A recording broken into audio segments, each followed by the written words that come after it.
Hello. Thank you, everybody, for being here. This is very exciting to have all of you here. And I'm just like to say, as the person who has been spending a while gathering good links from all over the world about what's been happening since October 7th, my chosen links column, all of you have been on there. All of you, even my old buddy Avi Liberman, who's on here. Everybody here has warranted it without any nepotism because you've all been awesome in your own ways at providing a bit of light when we really needed it, and we still need it, and we're gonna still need it. So the idea of having a panel now where we get to discuss comedy and crisis, we get to discuss the idea of how we're able to give some education to people using humor, something that 99% of the population doesn't do on social media, makes me appreciate all of you, and so will everybody who's watching this. So before I get to you, I want to give some very basic introductions for those who don't know who everybody is here. So first of all, I'm Boaz Hepner here in Los Angeles. We have the Daily Brine. The Daily Brine, you will see over there by Ryan. Ryan and his brother Eric Turk are brothers from Toronto, Canada. They have a background in sketch comedy and written satire, including a nomination for Canadian Comedy Award. They created the Daily Brine after October 7th to give people an outlet for humor and education, which is why, very appropriately, they're on this panel. Or Ryan is on his panel, his brother is missed. Then we've got Ellie Staiman. And Ellie used to live in Los Angeles, now lives across the country in Florida. He is an actor, a comedian, a singer, the director of a feature film called Love Virtually with Stephen Tobolowsky, who's kind of awesome. I know him myself. And he plays the popular Hamas supporter Lyle Culpepper, as in ShutUpLyle. You might not recognize him right now because he does not have a long blonde locks on right now. We've got Shawn Eni. Shawn Eni is a Canadian living in Israel, so we have two Canadians on this chat. He has been running the Mossad IL account since 2016, a site so good that even the real Mossad actually does love him. He also started the Gaza Ministry of Health account, a site that is so good that even the Gaza Ministry of Health hates him. So that's really great. So thank you on he's coming to us from Israel right now. So thank you. We are all on different time zones. Then we've got Avi Liberman, who I've known the longest of everybody in this chat. Avi lives in Los Angeles, and he's a stand-up comic and founder and showrunner of the Comedy for Kobe tour, which is happening even just later this month in Israel. It's a wonderful fundraiser that introduces comics to Israel that, for the most part, are less familiar with it. He also is author of Traveling During the Pandemic, and he's also an eligible or ineligible bachelor. That always gets in there for some reason. I don't know why. I don't know, the desperation. That's true. I'll take it. Yeah. That leads us to Judy Gold, who knows Avi, shockingly. She is an Emmy Award winner, a writer, an actor. Shout out to one of my wife and I's favorite shows, Better Things. She also is a stand-up comic, certainly an author of the book, Yes, I Can Say That. There it is. I feel like I should go get mine. Yes, she will say that. And then we finally have the person that is not on screen and hopefully will be joining us soon, Tiffany Haddish. Tiffany Haddish, it is a pleasure to have with us as Avi in the background trolls and gets his own promo and plugs his own. Tiffany Haddish is herself an Emmy Award winner, so we have two of those on this panel. She is the star of movies such as Girls Trip and Haunted Mansion, numerous others that I've seen, TV shows that I've seen, including The Last OG, voiceover actress in things such as Fraggle Rock and Tuca and Birdie. And she's the author of books including The Last Black Unicorn. So welcome, hopefully soon, to Tiffany Haddish. So now I'm going to throw the floor to you guys because nobody is tuning in except for my mother to see me talk. So the first thing I want to ask you all, and I'm going to start with Judy, but I'd like to ask all of you, when and how did you start to incorporate humor into Israel and Jewish advocacy work specifically? Well, thanks for having me. I'm going to say always. First of all, I was always a proud Jew on stage from the minute I began in 1982. Would always talk about my Jewish mother and being Jewish. Being Jewish is a huge part. It is who I am. It is who I am. I'm also a member of the LGBTQ community, and I often get asked, "Oh, well, are you more a lesbian or Jew?" And I'm like, "Look, that is who I love. A Jew is who I am. It is the way I think. It is the way I look. It is what I eat. It is everything about me." And once I went to Israel with Avi in what year was this? It's got to be 1870. No, it was probably like 10 years ago, maybe. No, it was much more than that. But thanks for remembering. Yeah. I'm gonna say about 13 years ago. Yeah, 13 years ago was the first time I went to Israel, and that is exactly when I started talking about Israel on stage. And I've been twice since. I've been to Israel once as a comedian, once as a mother because my son was playing in the Maccabi games, and once with an organization called A Wider Bridge, which is it's a gay and lesbian and every other letter of the alphabet, Gimel, Dalet, Hey, a Zionist organization. And I got to see Israel through those three lenses. And it has really I went there last year with the Wider Bridge, and and since October, I cannot keep my mouth shut. It is my job as a comedian and someone who, I think we're all social commentators, every one of us. Ellie is, Shawn, it's just amazing what you guys have done. Ryan and Ellie and Shawn, Avi's just an sarcastic informational person but comedy, satire it's the most palatable way to get your point across. And Jews have used humor for thousands of years to survive. And it is not only a coping mechanism, but it is a weapon.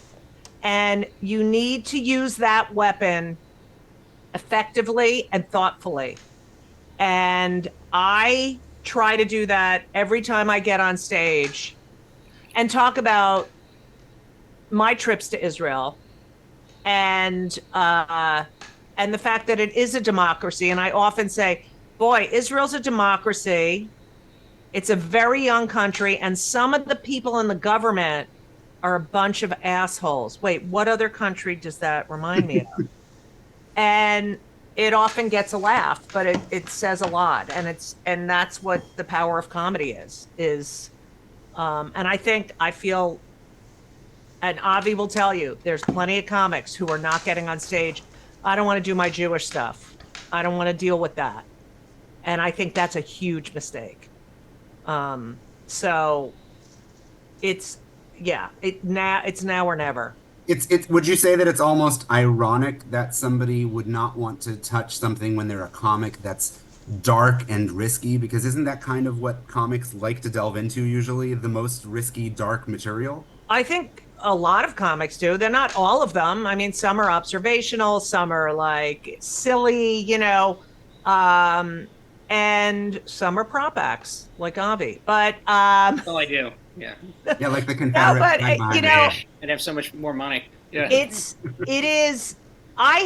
In the 42 years I've been doing this, I have never I've been doing. You can't even do a benign Jewish joke without there being some sort of heaviness or weirdness in the audience, and I've never felt this before. And I do think, in a general term, and I know I'm talking too much, but I often thought, my whole life, oh my God, what my father served in World War II. So it was a big, anti-Semitism was a big topic in our house.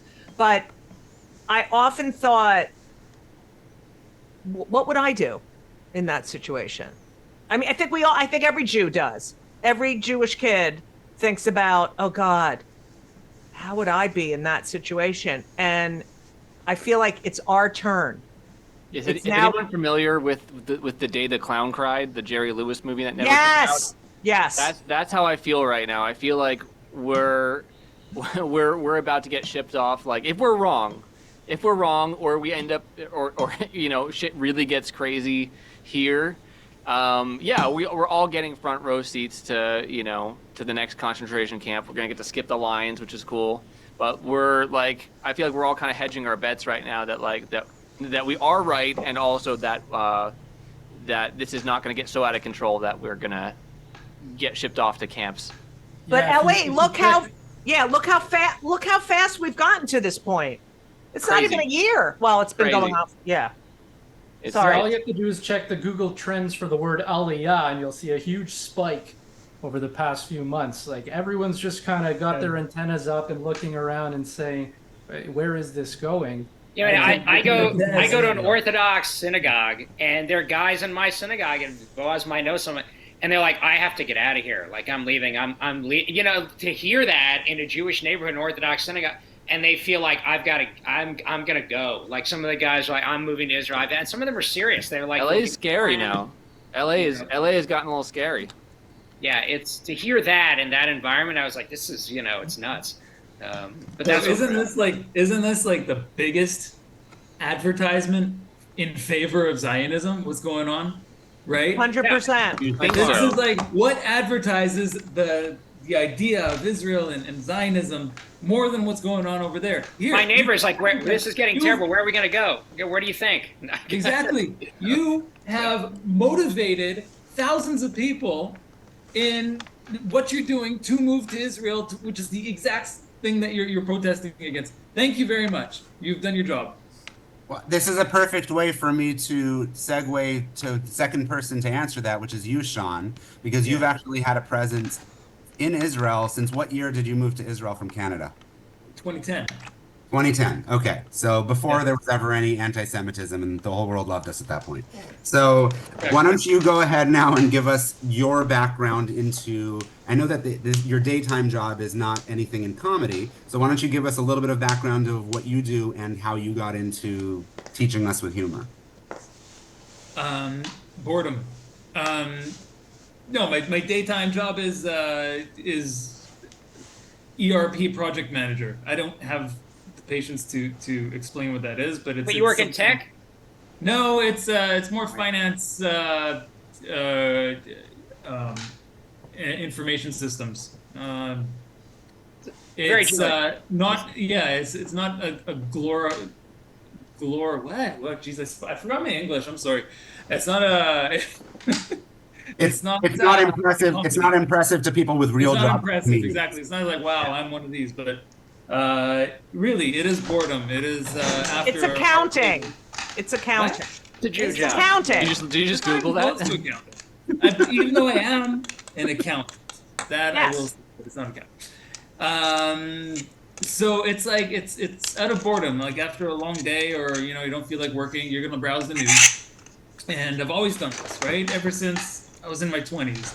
I used to work in Canada for the government, where they would only open cbc.ca to like the whole internet was blocked except for cbc.ca. So that's the thing that you went to whenever you didn't feel like doing work, right? What is that? For those of us who don't know. Oh, CBC is like the BBC of Canada, right? It's the news. It doesn't get you as high as the THQ. national news. It's the national news, right? Yeah. And back before the days of social media, what would you do? You'd comment on stories, right? You'd see a story and you put a comment, right? So way back then, before social media even existed, the first thing that I would think of is, and then people would like those comments and see whatever the top comment is, and the ones that really got to the top were the funny ones. So whatever was the first thing I think of is something stupid, something funny, something silly, and immediately all those comments just went up to the top, and it's like, you know, there's something here. And then social media came around, Twitter came along, and it's just it evolves from that, and turned into this this account that I have today. So it works. Like Judy said, nobody's, or I think you said it, I have a bad memory right now. Nobody's doing comedy. Like the people who are doing comedy are that, and you know, me and Judy. That's it. Was that? Me and Judy. That's it. Who addresses it? You, Judy, and Michael Rappaport. Michael Rappaport, but he's doing more swearing than comedy lately, but still a good guy. But you know, you open up this this account, you see all these news things, and you say, okay, how can I make this satirical? How can I make light out of what's going on? And you know, my account was born out of that. My account was born out of you know, people like, for thousands of years we had conspiracy theories against us, and they're getting more and more ridiculous during the day, throughout the ages. They're just getting more and more ridiculous. Like, how do they even think about these things? The Jewish space lasers, the laser sharks, the stealing clouds, the weather control. Like, Jews are behind everything. It's crazy. So is it true? It's true, though, that the Mossad itself actually ended up having you on their radar and appreciating you mimicking them. Isn't that right? Correct. Yeah. They I'm waitlisted. That's pretty incredible. Yeah. But well, because I'm, you know, they say I'm doing a pretty good job, so I'm not gonna turn that down. Anyway, so that's where I was born of. Like, the Mossad, the one that I'm parodying, is, you know, this fictitious entity that would steal clouds, that would you know, send attack sharks to tourists in Egypt. Like, the people that are actually blaming us for these things, somebody blamed the Mossad for breaking into his apartment in the middle of the night and stealing one shoe. Hopefully your account will ultimately be a manifestation of what actually is to come. So I'm looking forward to you making this true. So thank you. Yeah, absolutely. So one day the shoe will be stolen. All right. Well, I have lots of questions for you guys as a panel and individually, but I want to get to everybody at least introducing themselves and their background. So let's bounce it over to Avi, who I have to thank for getting us Judy and ultimately Tiffany. So thank you very, very much. Yeah, exactly. All right, Avi, tell us about yourself, though. So yeah, I started doing, I guess if you were to ask around the comedic world, like, oh, he's the guy who brings people to Israel, which is fine. I never thought that would end up being my definition, but I'm fine with it. Yeah, I've been doing this tour for over 15 years, where a couple times a year, I bring a group of comedians, usually not Jewish, but as long as they're funny. And we do a tour that benefits the Kobe Mendel Foundation called Comedy for Kobe. It benefits children of trauma. And part of my little ulterior motive is I bring them there and they get to experience Israel. I don't really schedule anything outside of the shows.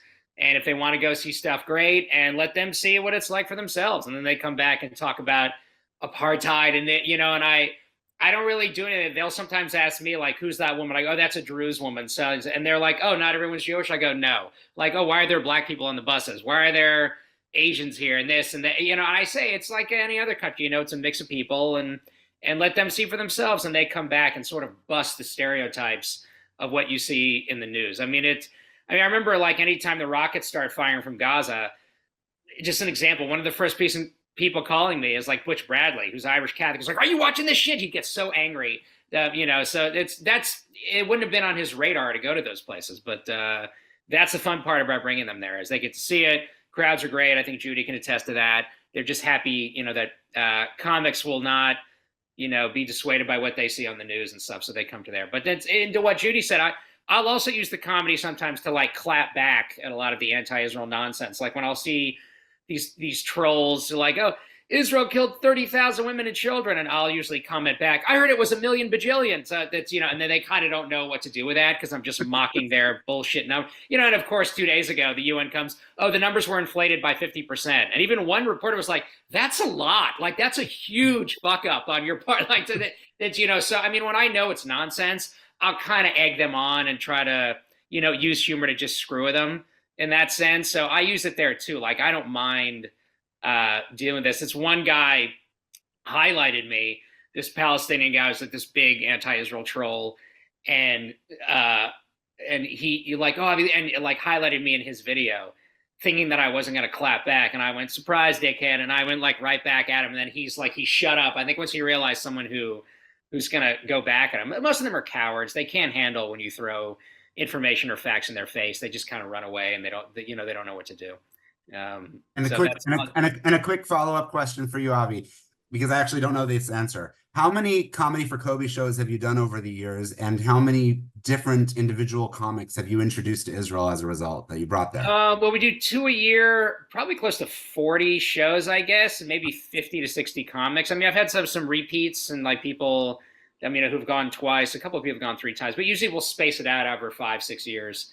You want like a balanced show. You want like different people. So you don't want like, 3 high energy Irish guys. You just want kind of like, you mix it up. So some people you just try to mix and match to have like different.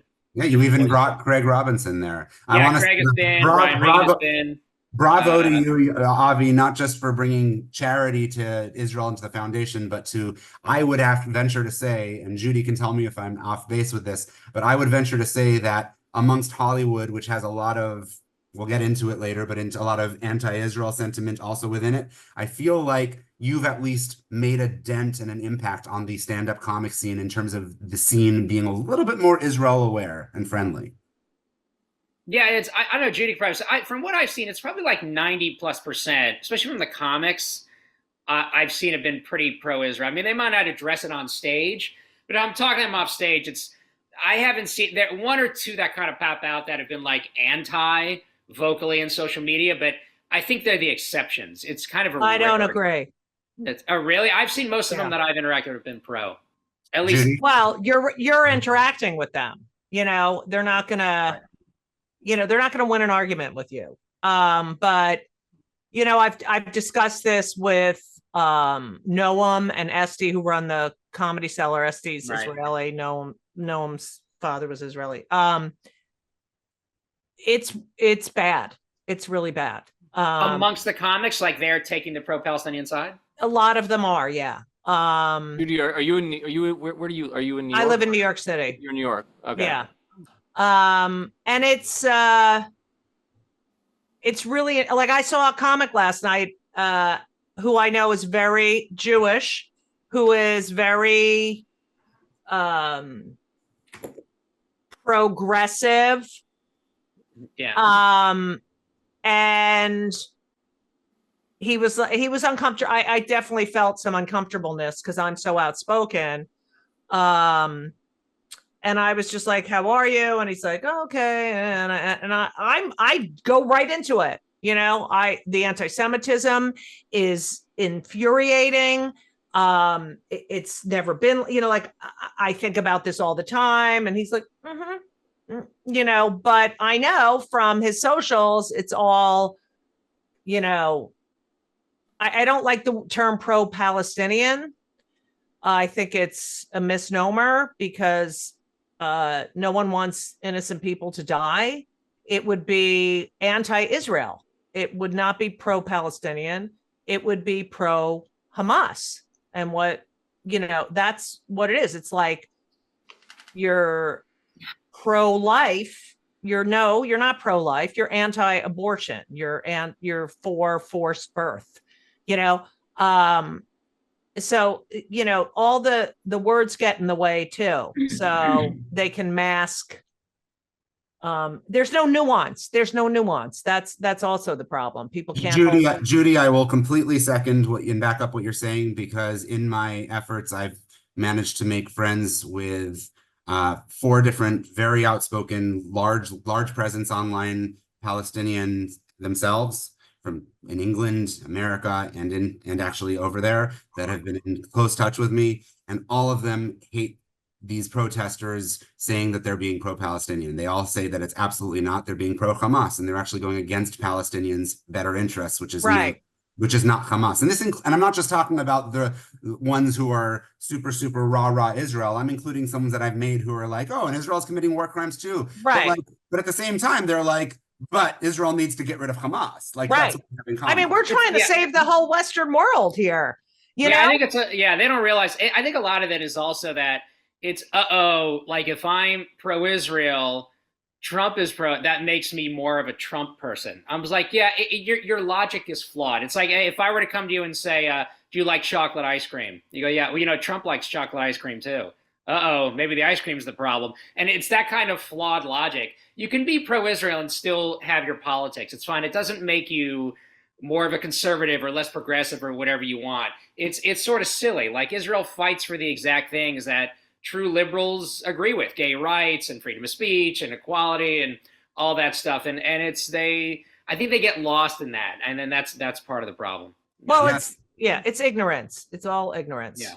Willful ignorance. Yeah. I mean, if Israel lets Avi come in with his Confederate flag that's flying over his head, then they'll let anybody. That is an American flag, you communist. If you look, Turn the triangle upside down, then it would be like that's when I went to Iraq. Palestinian, Yes. You served with over the tank. military. Yeah. Shawn is gonna screenshot this chat, and it's going to be tweeted tonight under the Gaza Ministry. Yeah. Avi has Confederate flag. I'm gonna be up there in 5 seconds. All the pro-Palestinians. He supports the Confederacy. I'd be in 2 seconds. It'll be up there. All right. I want to continue because we have a lot to get through, and this is obviously going to be great because everybody has a lot to say, which was the point of this. I want to get over to my buddy and former Pico Robertson friend here, Ellie Staiman, who's now in Florida. Ellie, would you please tell us how you got into this type of work? Yeah. So I've always kind of had like a Jewish spin to things I've done. I was in a pop punk band called the Groggers, which was like a Jewish pop punk band, and dealt with like very fringe issues in the Jewish world. I did that for a long time, and then I got into filmmaking and wasn't necessarily like doing the Jewish thing, and made a couple movies and was directing commercials. And I ended up I was actually in Israel on October 7th. So I was there with my wife and were you there also, Avi? Yeah. Yeah. It always goes back to Avi, FYI. It should. As it should. Yeah. Avi's like, yeah, he's like, on October 7th, when we broke down the wall of Gaza and infiltrated Israel. So I was, my son was 2 months old at the time, and we had no idea what was going on. It was a terrifying experience. And when I got back to America, we were able to get out fairly soon after. There was just darkness. There was just this like this palpable darkness and fear in the Jewish community, and that was it. Like there was just the news cycle was just fear and depression. And at a certain point, I was like, I need to say something, but I can't contribute to this. Like I can't be the reason that more people are afraid or more people are sad. And I didn't know what to do with that. But there was on TikTok, probably November time, I don't know if you guys remember this, the Osama bin Laden charter started trending again, where everyone's like, oh my God, it turns out Osama bin Laden was right and we were wrong all along and 9/11 was justified. And I was like, oh, okay. So the world's gone completely fucking crazy. And this is like an accepted thing. And so I made one video as Lyle, who didn't have a name yet. It was just like I had a keffiyeh from when I went to Dubai and a wig and whatever. And I just mimicked what they were saying on TikTok about that, where I was just like, let me throw it up there.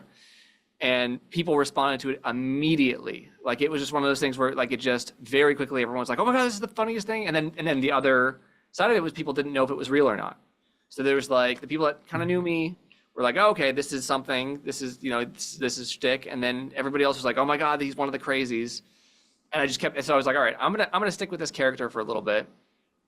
And here we are. And it's been like this evolution of trying to figure out like what makes this guy tick and what is he gonna and the material that's out there right now is like it's just so ripe for the picking. Yeah, I love that character because you can't tell in the beginning whether he means it or not. Like you're not sure. That's the beauty of it. He looks so authentic. He looks like one of them. Like you can't tell the difference. That's the crazy part about it is people just don't know. Like there are so many people that don't know. But it's grown. I mean, the reach that it's gotten, and like the people that it's gotten to, and like we're working on maybe doing a Lyle movie now. Like it's a very weird like.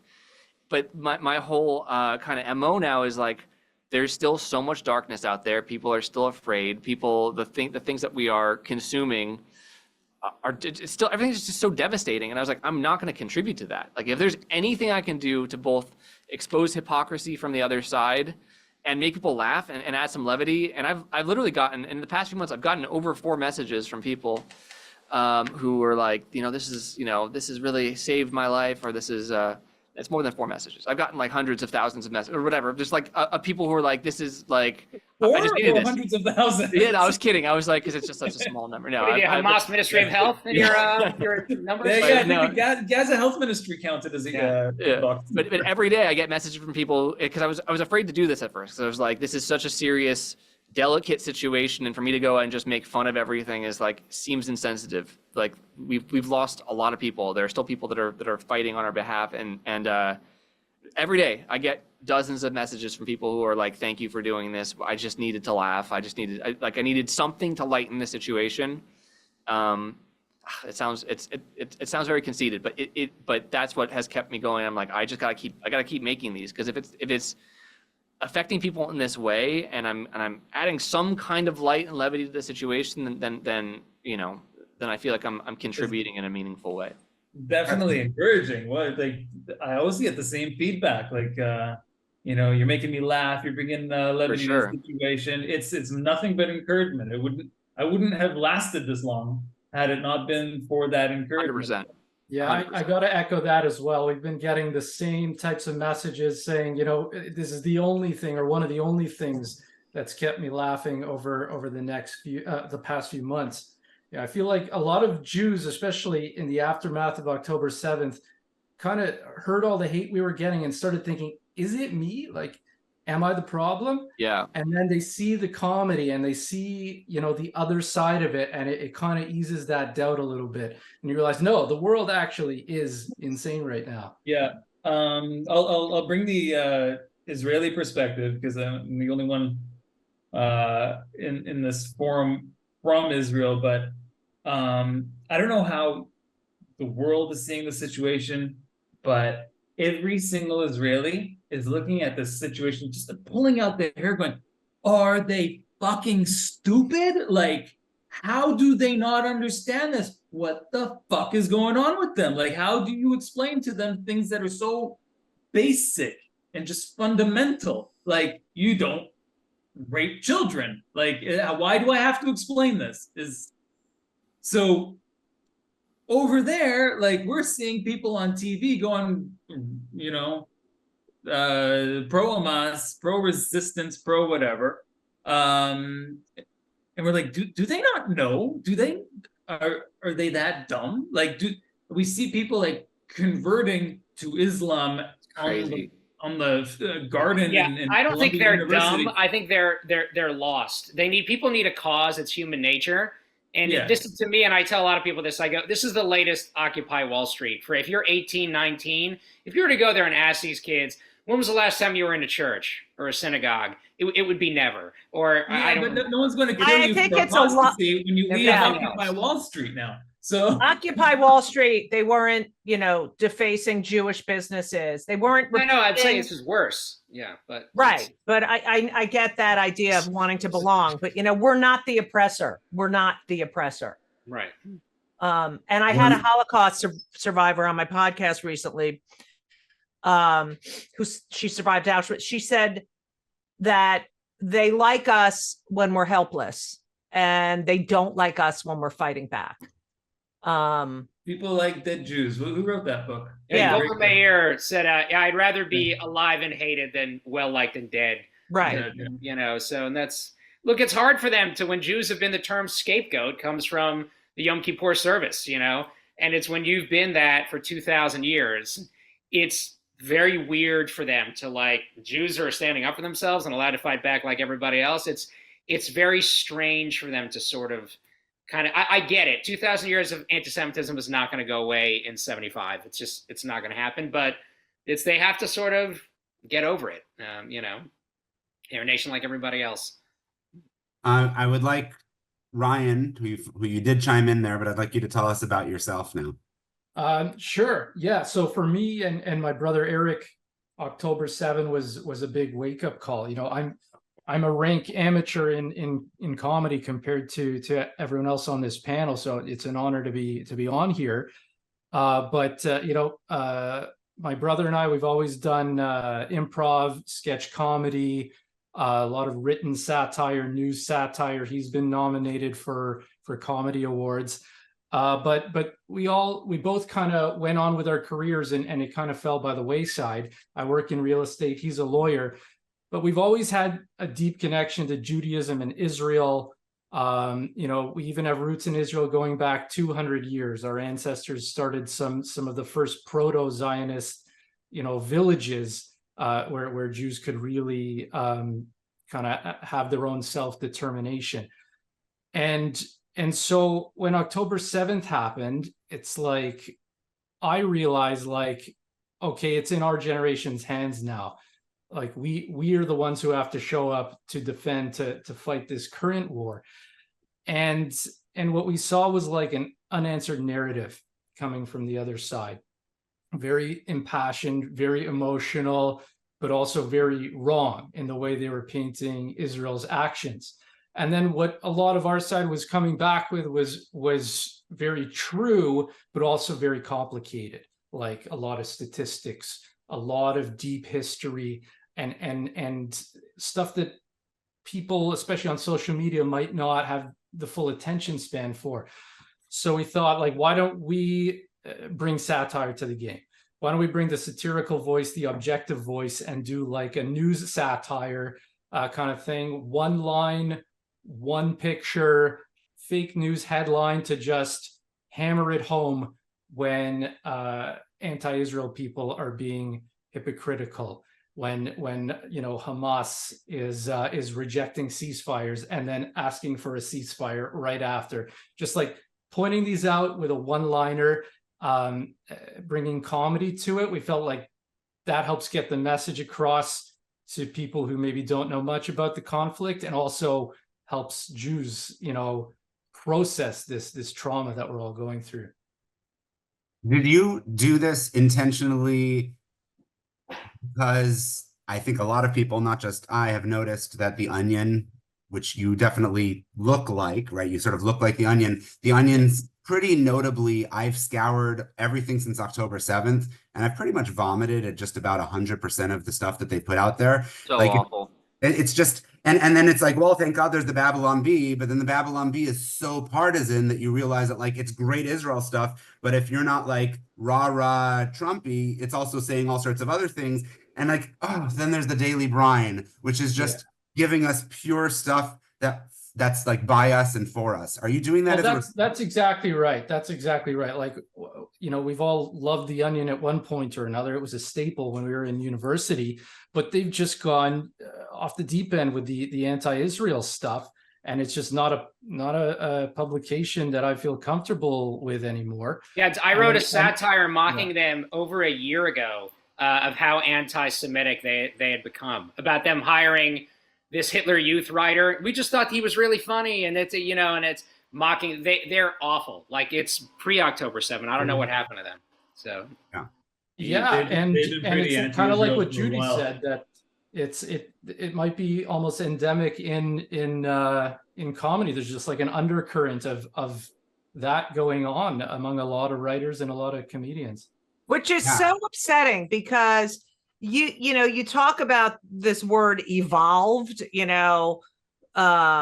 and yet these people are seemingly quite intelligent. I mean, the most anti-Semitism is coming from the elite universities. Exactly. Yeah. And yet they're so uninformed, and they're purposely. Tiffany Haddish is connecting. Huh? Tiffany Haddish is connecting. Oh, she figures it out. She wants to interrupt Judy. No, that's fine. I should be talking, and either Avi or Tiffany can interrupt me. Keep going. She's not there yet. Right? No, keep going. We're just noting that her. But No, I'm just saying. Hi. Hi, Well, Tiffany. hello. Hi, turn on your sound, please. We want to hear you too. There she is. Yay. I was afraid you were gonna make me look like some sort of like asshole Don King hype man who would just be like, No, no, she doesn't. We don't need her to make you feel like that. Or, Yeah. Oh, fair. done. Tiffany. Already done. Hi. I was taking a nap. My nap went over. I'm sorry. That's okay. It just happens. we'll just roll over your time to the end so that at the end it's just you and I talking about like our latest. Oh, that's what you always wanted, Fix it in Boaz, post, isn't as they it? say. Yeah. This is a setup. It's a shit update. Yeah. Tiffany, where are we talking to you? You in San Francisco right now? I'm in San Francisco right now. Awesome. Yeah. Well, I introduced you, and so if your ears were burning, I did give a basic intro and talked about how impressive you are in your credits. What I would love to do, because the one thing we did is everybody went around in a circle talking about why and how they got into Jewish and or Israel advocacy with their humor. And perfect timing, because we're up to you if you'd like to tell us about that for yourself. But but I interrupted my sister. Wasn't she saying something? It wasn't important. Yeah, no. Tiffany, they're men, they just want to talk and, and then when you started coming on, they were like, oh, Tiffany's coming on. So it was like, I think Judy should finish her thought first. I don't even remember. I was just saying that it's upsetting that the people who are seemingly the most intelligent and the most evolved at these universities are also twisting facts around and not dealing with the truth, and they're dangerous. They're dangerous. It's putting us in danger. And also, is it really like that though? Or is it just like that loud minority that the media is just hyping up, and it just looks like it's more than it seems? Well, the media is totally like that. No, the media is totally complicit. And if you look at Tiffany Haddish, who went to Israel because she wanted to learn, because she wanted the facts, and she got them, and all of her opinions are based on facts and experience. That is the perfect example of basing an opinion in truth. Yep. And their opinions are not based in truth, nor have they ever been to. It's not an apartheid state. They learned about this. Those people on the campus lawns, they learned about the conflict 3 weeks ago. Or they didn't even learn about it. They just heard that there was a party going on. You know how many people? But this has been going on forever. I spoke to a student at he's studying to be a thoracic surgeon at Columbia. And he's Israeli. He served in the IDF. His whole dream was to go to Columbia and become a doctor. He said that in a history class, the professor said at least 2 million Jews were killed in the Holocaust. And when he complained, they said, well, factually, it was at least it wasn't, this is what's, He is right, Yeah, I mean, to completely back up what you're saying, I'll just make 2 quick points, and then I want to get it over to Tiffany because she hasn't been able to speak yet. But I will say, first of all, Judy, to your point of, this is the literati, these are the intelligent people, and these are the ones that are right now our biggest enemies somehow, and it's all truthiness now, right? That word from years ago. But, I've been a voter for decades, and I remember back when I was thinking like, well, I guess I'm not on the same side as this contingency, but at least I'm on the same as with the college kids and the PhDs, at least I'm on their side. So I'm with the smart people and now I'm just like, well, I guess I'm not with the smart people, but at least I'm with middle America. What the fuck happened? Now I'm happy that I'm not on the same page with people who have the highest degrees. That is a sad state of affairs.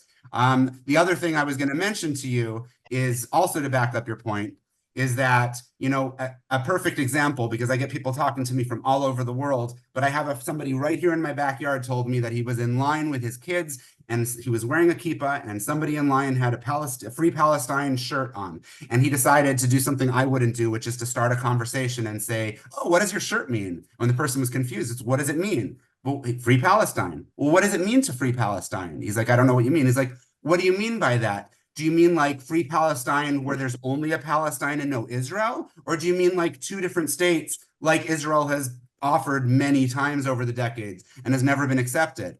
So just what do you mean by Free Palestine? And the guy was like, you know, I never thought about it. I don't know. I'll have to think about that. That's a good question. They then had a 15-minute, really pleasant civil discourse conversation, which goes back to Avi's point of these people are lost. They don't fucking know, most of them. There's those that know, and they're going to write a dissertation and they'll comment on this saying 1,000 facts and reasons why Israel's really an apartheid and genocide. But most don't actually know, as we say, where the river and where the sea is. Right, So, but we're talking also about anti-Semitism.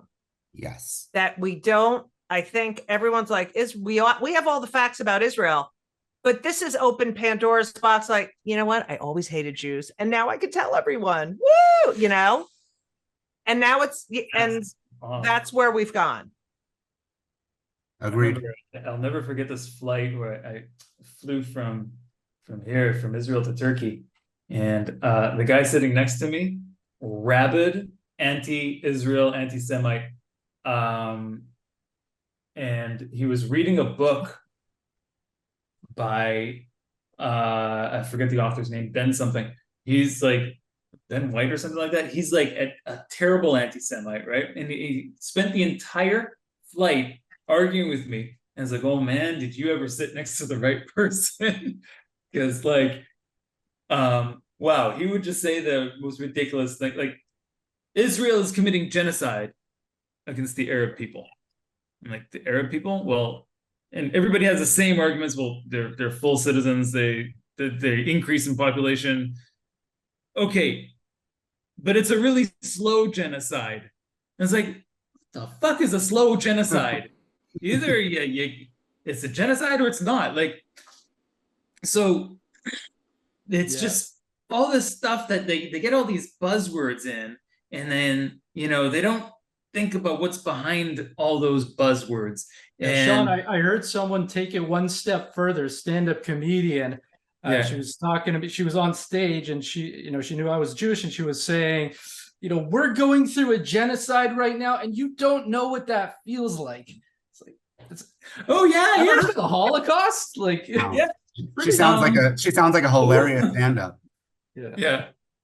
Can I get her name? I need an opener for next week. Hey, Avi will bring her to Israel.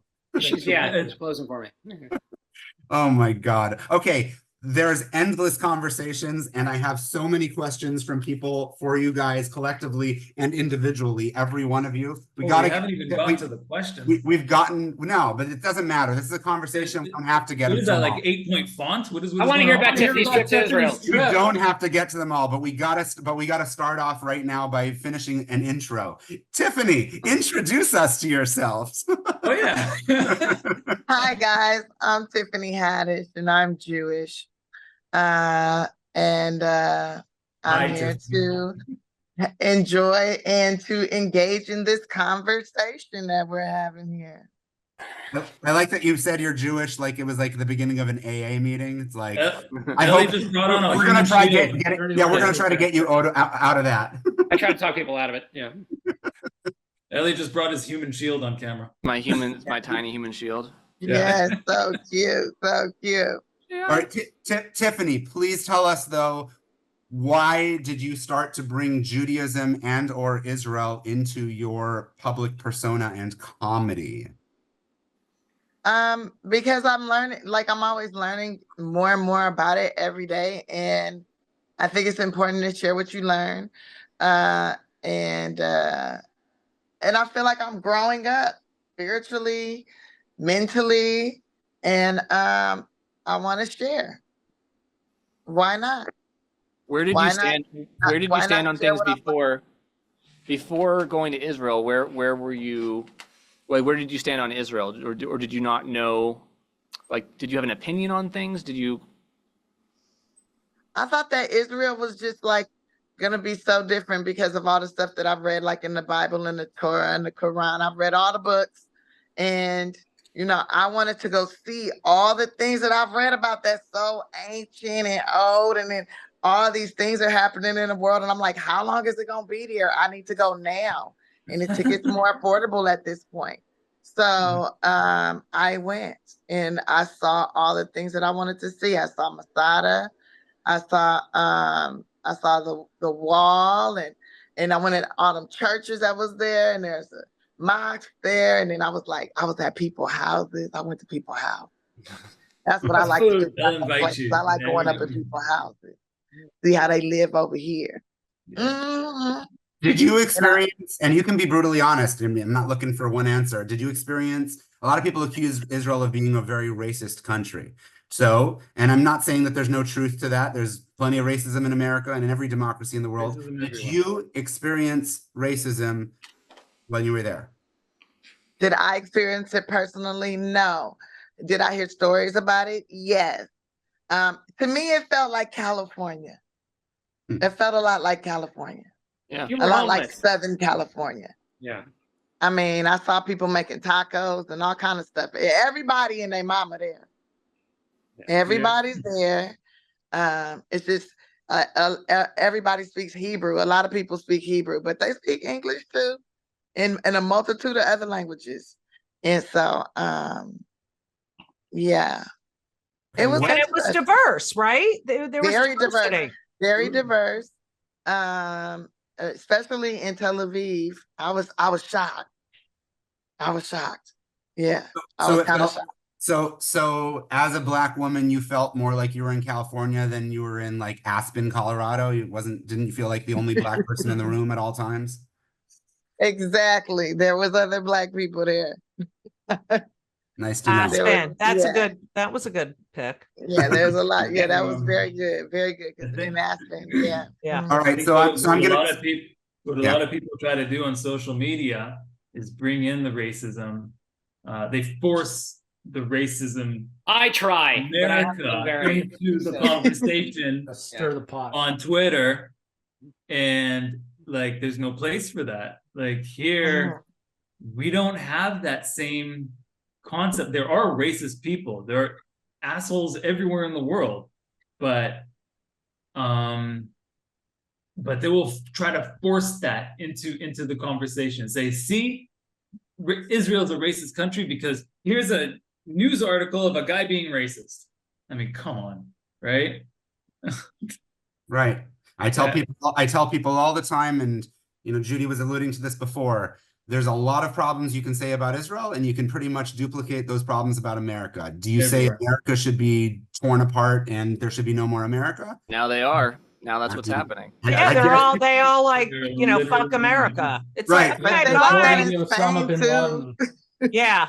Yeah. It's racism everywhere. Yeah, that's I mean, I'm not a person of color. I mean, I'm a Jew, but I'm not a person of color. I can't even imagine what it's like, but I have also I had friends. Judy, there's some color in there somewhere. That hair is I know, right? Don't get it twisted. White passing Jew.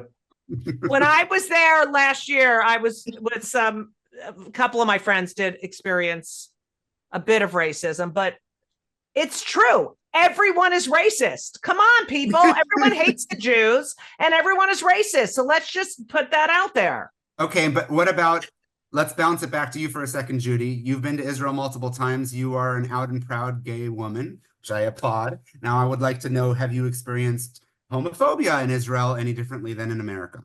Just for me. That's when. Have I experienced homophobia differently? Well, the first time I went with Avi, it was like, Judy, you might want to not do it. So just a big shemish. Yeah. I did experience, it was so funny because the first time I went, Avi was like, I really wouldn't do any of the gay, say you're gay and unless you're in Tel Aviv. And I said, okay. I mean, I have a lot of material about a bunch of other shit. I'm not like, hey, I'm a big dyke. Like I don't get on stage. Yeah, that's what I was going to say. Stuff that I know works. That's all. Right. So he said, I try to save that stuff for Tel Aviv, whatever. And the Jerusalem Post did an article on me. And literally the title was lesbian comedian Judy Gold. Like it was like your identity. I'm not even bringing it up. You're the people bringing it up. But that's honestly what I was afraid of. They're just going to pigeonhole you to be that. And I'm like, Judy Avi gets called about that. Like, who gives a crap? Like that was my. But that's what they give a crap. That's like the I know. That's they put you. They wanted to put you in the box. But I have experienced, I think, more homophobia in Israel than the United States. Is it possible that they were talking about Avi when they said lesbian comedian? Yeah, that is true. Yes. Yeah, he's got the haircut more than you, Judy.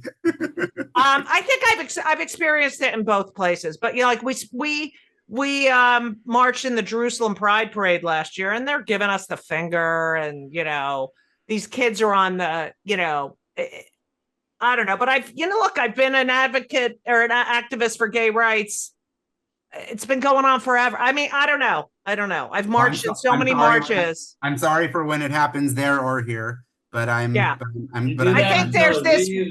Tel Aviv is such a huge event that everyone's just with it. But I say good for you for doing it in Jerusalem, because that's the point of a pride parade, to stick it to them, to stick it to the people who are like giving you the finger, right? And Tel Aviv, everybody. Well, that's also the we always say we're here, we're queer, get used to it, because we're not going anywhere. But, also, I've had a lot of anti-gay stuff going on. But I think there's that religious aspect in Israel that adds to it.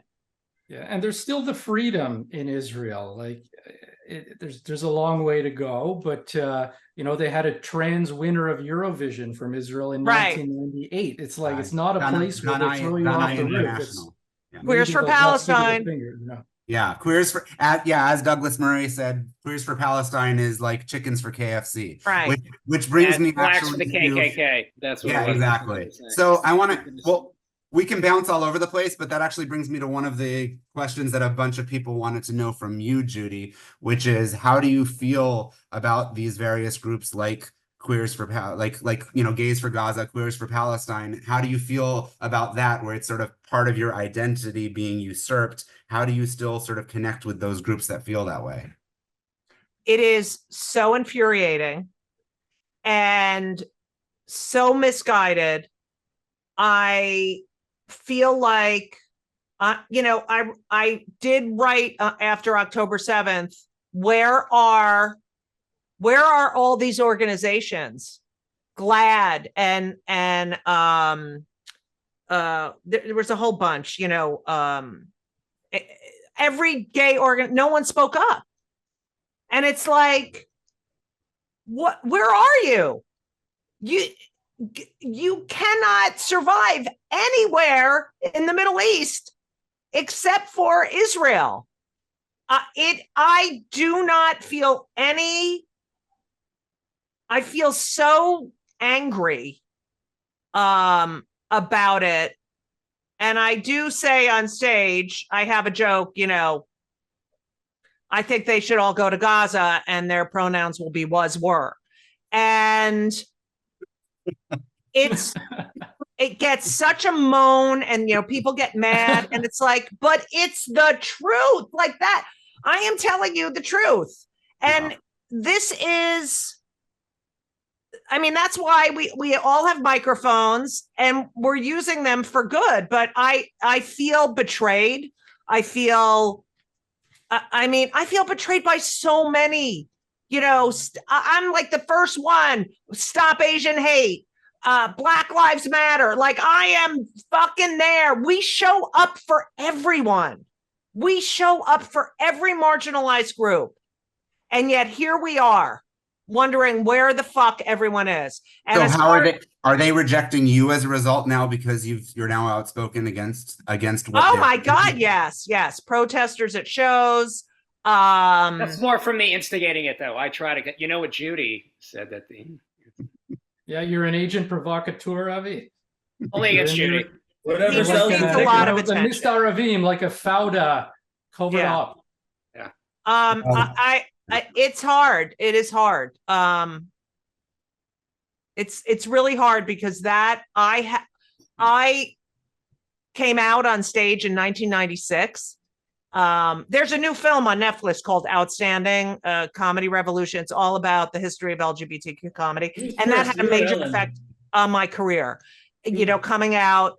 But you know what? I had a kid and I wanted to talk about my family, and I did. And it definitely slowed a lot of stuff down, but I wouldn't have it any other way. And here I am. I fought for your rights my entire adult life.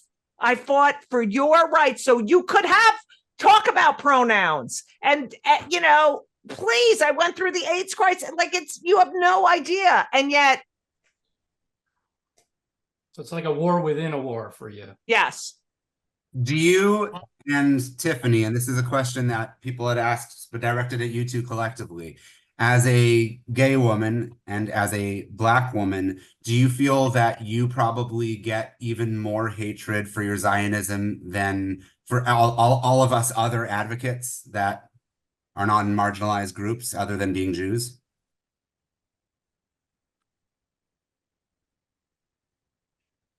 Hell yeah. Women with opinions? Are you fucking kidding me? Constantly We're not supposed to under have attack. opinions. Yeah. Oh my goodness. Well, I'm constantly under attack, but I've grown to get used to it. But it's nasty too. Well, Judy was talking about GLAAD and other organizations. If you're comfortable talking about it, because you can always shut down any question, but if you're comfortable talking about it, what's your prior to October 7th and post your visit to Israel relationship with Black Lives Matter movement? Because they haven't appeared to be the best friends toward Israel, let's just say. Well, I haven't really been too close in monitoring what they're doing. So, okay. Because I'm like actually doing stuff in the community. I'm about like actually hands-on. I don't like complaining about things a lot. I'm like, what can I do physically to make something happen? Who can I talk to? Where can we make change at? Like, in that way, and learn all the information that I could possibly pick up so that I can have a good understanding of what's going on and how I can be useful and effective in positive things happening for all. That's the true meaning of an activist. Yeah, that's being active. That's beautiful. So you have not been an activist in any groups, which now won't have you as a member, to paraphrase Groucho Marx. I don't know. I wasn't trying to be a member or nothing. I just stand for what I believe in. So, Okay. Period. Wonderful. No, that's great. Tiffany, why don't you tell us, and anybody else who wants to chime in, just a little bit of flavor, but what's your any your weirdest memory from your visit to Israel? Just a weird story. It could be a cab driver or anything like that. My weirdest memory in Israel. Yeah.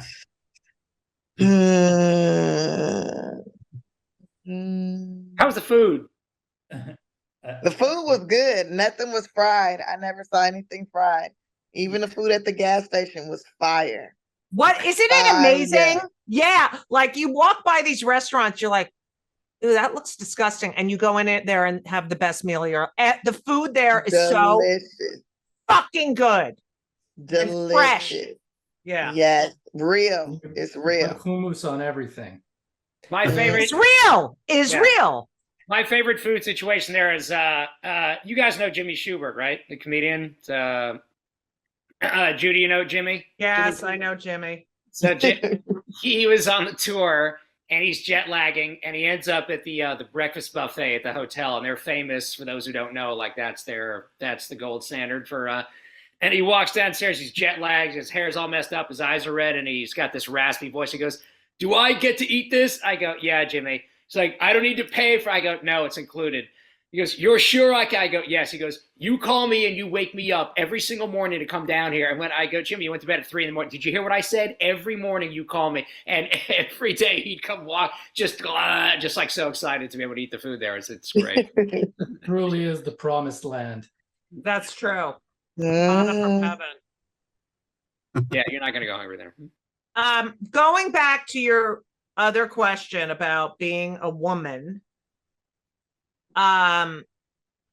you know, as the mother of sons, I see there is this, I don't want to call it entitlement, but you know, men do navigate the world way differently than women do, and women of color, I mean, have to navigate so much more. And the United States is one of the most misogynistic countries, I think, in the world. I mean, you know, it's a, bye, Tiffany. Yeah. I think she's And restroom stuff, right? yeah, and I feel like, you know, someone said, I think it was Shawn said, you know, "Oh, Michael Rappaport, he's funny. He's cursing a lot. He's cursing a lot. You know, he curses a lot." And, you know, I've talked to Modi, and I'm like, I am such an outspoken advocate for Israel and against anti-Semitism. And yet I don't get the attention or the eyes that these, like, if I spoke like Michael, and I curse, so Modi's always like, "Well, you curse." I don't curse like Mike. Can you imagine if I spoke like Michael Rappaport? They would be like, "Sorry, not acceptable." So it's, you know, we can only go so far. People don't want to hear from women. You know, that's just the way it is. We are women. It's a whole other ball game. But Judy, is that like one area where Israel might be more accepting? Like in America, they cancel you for that, but in Israel, they're like, yeah, Israel, I like this. The fact, yeah. amazing. I mean, there's a different kind of misogyny in Israel, but women are. I say this all the time. I'm saying women are equal. They are in the IDF. No one thinks you're incapable of doing anything. And a state. And so, or even protecting others, you know? So, you know, Gold to my ear, big hero of mine. We couldn't even elect, we'd rather elect a friggin' clown. I know you all love him. Ooh. We'd rather elect a fucking, the biggest misogynist, a huge clown, completely unqualified, over a woman who was completely qualified, and we know now would have handled this situation very effectively. So, you know, this is where the Israeli perspective is like, you end up in a situation where you either have to choose between a clown or somebody else. Like, you have two bad options in the end. I'm not saying that either one is bad. I'm not getting into US politics because that's just not my fight. But as an Israeli perspective, you're like, there are 15 parties I can choose from. Everyone has an equal chance of right. I choose what I like. I have a menu. And yeah, we don't have a menu. We have a menu of leftover fucking food from 3 weeks ago, you know, and it's awful. And it's also, you know, I feel like you are in a different situation, Shawn, because we have to deal with American politics, and we have to deal with this, you know, how important Israel is and the survival of the Jewish people. And yet I can't get an abortion. I mean, I can't get pregnant either. But I can't either. So let's be fair. That's here. funny. That's funny, Avi. Speaking of entitled white men. Anyway, no, but there are so many issues that we have to deal with in this country as Americans, where we live. And, you know, it's like, it's such a conundrum. Well, that's the one thing when the comics come to Israel, I tell them, I go, there's only one thing that I'd ask that you don't talk, no politics. It's because they don't want to hear it. They're thrilled to get away from this bullshit. To come and just hear you guys be funny and be yourself. Right. Yeah, something about Israel, God bless, do it. But it's their thrill. One time, we do a Q&A at the end. I don't know if Judy remembers this. And one time, somebody raised their hand and was like, what's their opinion of the Arab-Israeli? And the audience booed the question. Because I came here to get away from this crap. We need the respite. We need to get away. It's an escape. That's how important comedy when it comes to this stuff, as Boaz brought up earlier. You want to get out of this for a minute. Just give me an hour and a half where I can just separate myself. Why going to a movie is important. Why going to a comedy club is important. Why entertainment in itself is important. It allows you to kind of just escape from this, and it gives you a sense of, mental sanity. I'd like to actually know, all of you, there's no way the answer is no to this. You've all dealt with trolls and hecklers, okay, to various degrees. Even I have, and I'm a nobody compared to any of you with my presence. So what have you done? How have you dealt with it physically in terms of dealing with these hecklers in person or trolls online? And a lot of people asked me this question, so I'm definitely going to ask this to all of you. Have any of you felt tangibly like you've actually managed to sway people from being trolls or from being anti-Israel people into actually being reasonable? So it's sort of a two-part question for all of you. I had that year, yeah. But before this started, I was dealing with a lot of anti-Israel stuff online, and you can sort of tell anybody with kind of any common sense who's just out there to hate and who's genuinely curious but has the wrong questions, or this is what I've heard. And in England, oddly enough, I tell people in England, the British news, there's anti-Israel and worse. That's all you're going to hear. That's it. So and these two people from England were like, well, I heard this, and I started engaging. They were kind of polite. I said, as long as they're not, usually my litmus test is, are they being personally insulting? If they're like, oh, you're an asshole, if they're name calling, this is pointless. But if they're kind of genuinely asking questions, and in the end, these guys oh, I can understand. And in the end, one of them invited me I stopped over in London on the way to Israel to do the tour. And I did a couple of shows while I was there, and they came and they showed up, and I'm friendly with them. We had coffee, and they were genuinely curious. And one of them's an Arab Muslim guy, and he was just oh, I just didn't know. And another guy ended up going to Israel afterwards. He says, I wanted to see it. I never knew. So it can happen, but I think you can sort of realize who's just there to hate and be a troll and who's genuinely curious. That's how I gauge it. So it can happen. Okay. I got doxed pretty badly recently, where my phone number got leaked on Telegram somewhere, and I got 30 or 40,000 WhatsApp messages from is this number from the Gaza Ministry of Health? No, that was real. I have the receipts, and just death, 30 or 40,000 death threats over the course of. Oh wow. I tried to contact the FBI. They weren't super interested in helping me. But yeah, so that was interesting. I've never gotten that. I get death threats all the time, and this was the most I've ever gotten in a. That's terrifying. Have you ever? What about the second half of the question? Have you ever noticed yourself getting through to anybody, any swaying, or not tangibly? No. I think that on both sides, people are pretty set in their ways. I think about it from my perspective. What would it take for me to say I no longer support Israel? And I think about it, these people are have their beliefs so deeply ingrained in them at this point, and they so believe the things that they're saying. You're out there murdering babies, and it would take the same amount on. I think that for anyone that's as passionate as we are on the other side, it's going to take. I mean, it would take a tremendous amount to sway anybody's opinion. The only people that I think are fair game are the people that are uninformed and don't necessarily care or just are not in the conversation. I think that anybody that's rah free Palestine, they're going to ignore facts. They're going to ignore they're going to ignore real videos of things that the atrocities of October 7th. I think that people's minds are made up a little bit. So I don't know. I don't really engage with. Yeah, I don't know about the rest of you, but my advocacy efforts, which I don't get paid for, what I do, right? I'm a registered nurse for those of you who don't know me. I'm in my mind, what I'm doing this for and who my target audience is for is generally not an echo chamber. It's for the silent majority. What I hope is the silent majority, which are not the people going out there saying fuck Israel or fuck Palestine, but hopefully it's all the people in the middle who just I want to just understand this better. Yeah. And that's my goal.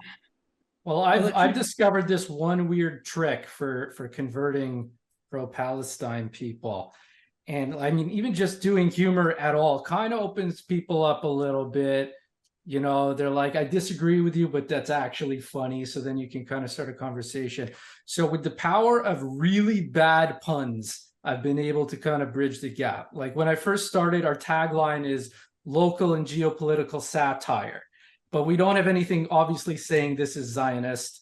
And then someone calls me out in the comments and she's like, this isn't satire. This is Zionist propaganda from the river to the sea and this and that. And I'm like, hey, listen, this isn't propaganda here. Now, if we had a British person taking a really good look at something, that would be a propaganda. And she's like, you're not making any sense. You're just embarrassing yourself. And then I was like, oh, no, propaganda in a British accent. Huh? I take it back. I think you've convinced me to join the other side on this. Oh, really? No, but she was like, listen, I got to give it to you. That was terrible, but I didn't get it. Went way over my head. That was great. And then I was like, this is how we're going to make peace through these terrible puns. And she liked it. So that's one at a time. That's how we're going to do it. I love it. I'll tell you my experience of converting people actually comes from a very surprising to me place. Like I said previously how people in Israel are tearing their heads out, tearing their hair out, going, are they stupid? Because they don't know what it's like to live under or next to terrorist regimes. And the people who share that sentiment with us are the Iranian people. The Iranian people have become our best friends in this whole conflict. I'm going to use Ellie's numbers: 30 to 40,000 direct messages from Iranian people, ordinary Iranian people, saying we are with you. We feel like we're the only people who understand what you're going through, because we have to live under the IRGC and we have to live under their oppressive regime and everything. And the people that used to be on the other side because they didn't understand it are now suddenly understanding. And people, even from Arab countries, who are even oppressive Arab countries, who are like, okay, we understand what Hamas is. And yeah, we're with you. You have to get rid of them. Those are the people who are like, yeah, Israel is on the front line doing what needs to be done. And compared to the people on the West, where they're they've never had to live under or next to or in proximity to a terrorist group. So those are the people that, in my experience, I've actually managed to convince, because they grew up with this education, this anti-Israel education. It literally says right in their textbooks that the Jews are devils. The Jews, they don't even hide it by using the word Zionism. They say the Jews. And people are waking up and they're saying, oh my God, they were right all along. And I'm getting that a lot in direct messages, and a lot of people are saying, don't make this public. I don't want, my name to be out there. So textbook silent majority who are afraid to even speak up. So that's where all my conversions are coming from. And yeah, I have a lot. That's fantastic. And Judy and Tiffany, I'm sure you have your own experiences with hecklers and haters. No. Yes, I do. And I just lose my temper. I'm sorry. I'm still I'm learning. I lose my temper. Yeah. And you got a good gold nugget of a story of you losing your temper with one? I mean, there's something floating around on the internet now. I don't like to bring up the dead. It's dead to me now. I had the incident. It's over. It's done. I said what I had to say. I said what I said, and y'all edited out a lot of what I said, but still I said what the hell I said. Good. This is why they shouldn't allow phones in these shows at all. Period. Which is why I love the Comedy Cellar. But I've always sort of entertained my hecklers, but that's my favorite thing. If it's late at night and the crowd sucks and there are 8 people there and it's 1 a.m. and Judy is on stage, that run to the club to watch Judy. That's when she's at her best. When Judy is annoyed on stage, it's my favorite thing. I'll if it's packed and it's 300 people, I'm like, I don't need to see this. But if Judy's like annoyed and if there's some cute blonde girl in the front, I'm like, I cannot wait to see this. This is going to be fantastic. Yeah, you know? But I get what Tiffany's saying, because it is now, it's not fun anymore. They're not, it's not like, it is like, it really, you're like, I'm up here trying to do my job and you're trying to fuck me up. And that, you know, what other job does that happen at? Sue Kalinsky used to have the best joke, like it's the only job where people try to fuck you up while you're working. It's not like, you know, you go to like the dentist and you're like, you know, like it's just. But Boaz, any of your patients yell "Free Palestine" at you? Yeah. Yeah, right. I've had former actual people who would basically identify as Nazis in the past. I have had that. Right. Well, Sinwar, look what we did. Yeah. We saved Sinwar, but wait, could we I talk about ShutUpLyle? ShutUpLyle? The new put the tumor back in technology when they find him. It's Israeli high tech. Judy, I want to ask you about ShitUpLyle. Right before this, someone commented like, Judy, how does she still have a platform after talking about right? I talked about this in my one-person show too. Like, so, and first of all, I have gotten so much hate mail. The best one was they should have another Holocaust just for you. And I was like, why kill all the rest of those people? You know? I showed my wife the clip. We found the clip and I was like, because my wife wears a wig sometimes and whatever. And I was like, all right, let's like litmus test right now. And we were both dying. We both thought it was hilarious. Yeah. Right. So I do a joke about, and you know, all of my material, you know, first of all, I believe when you take the comedian's intent out of the equation, then you lose, because you're taking it not the way the comedian intended, the way you want to take it, and too fucking bad. Because if you murdered someone, your sentence is determined by your intent, and yet that doesn't work when someone's trying to tell a joke. It's like whatever you think, that's the truth, and that's just, and there's context and there's nuance. So anyway, I do a bit. And I preface the bit about that and the uptick in anti-Semitism. Like I talk that it is my way of getting it. It's a way of talking about anti-Semitism. And that part of the joke was not included in whatever someone posted. And so I have a joke about this really happened, about how, thank God, they're actually reporting these anti-Semitic acts. Because, and then I tell the story of this Hasidic woman walking down the street in Brooklyn, and another woman came over and pulled off her wig. And I was like, oh my God, that is actually something I've always wanted to do. And it's from the perspective of like a little silly little kid. Like, I just want to know what is going on under there that only her husband can see, you know, and then I go in and then I explain in that sect of the religion, hair is considered this. And then I do a joke about Jewish women's hair. Like, have these people seen Jewish women's hair? Like, it's all about talking about anti-Semitism.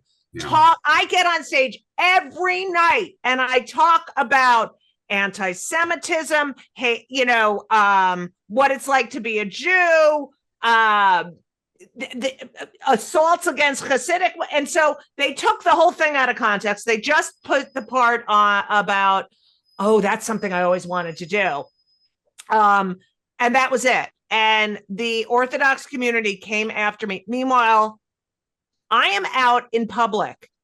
You live in your little community, you live your lives, you're insulated. I'm out in the real world talking about this shit, and yet you're criticizing me. I'm on your side. I'm on your side. That is not my intent. My intent is to bring to light what is happening, and to also make a joke about it, so that people can relate to it and will listen. Like, people are going to listen if you make them laugh. They'll listen more. They'll continue. And so the entire bit was not published or posted. And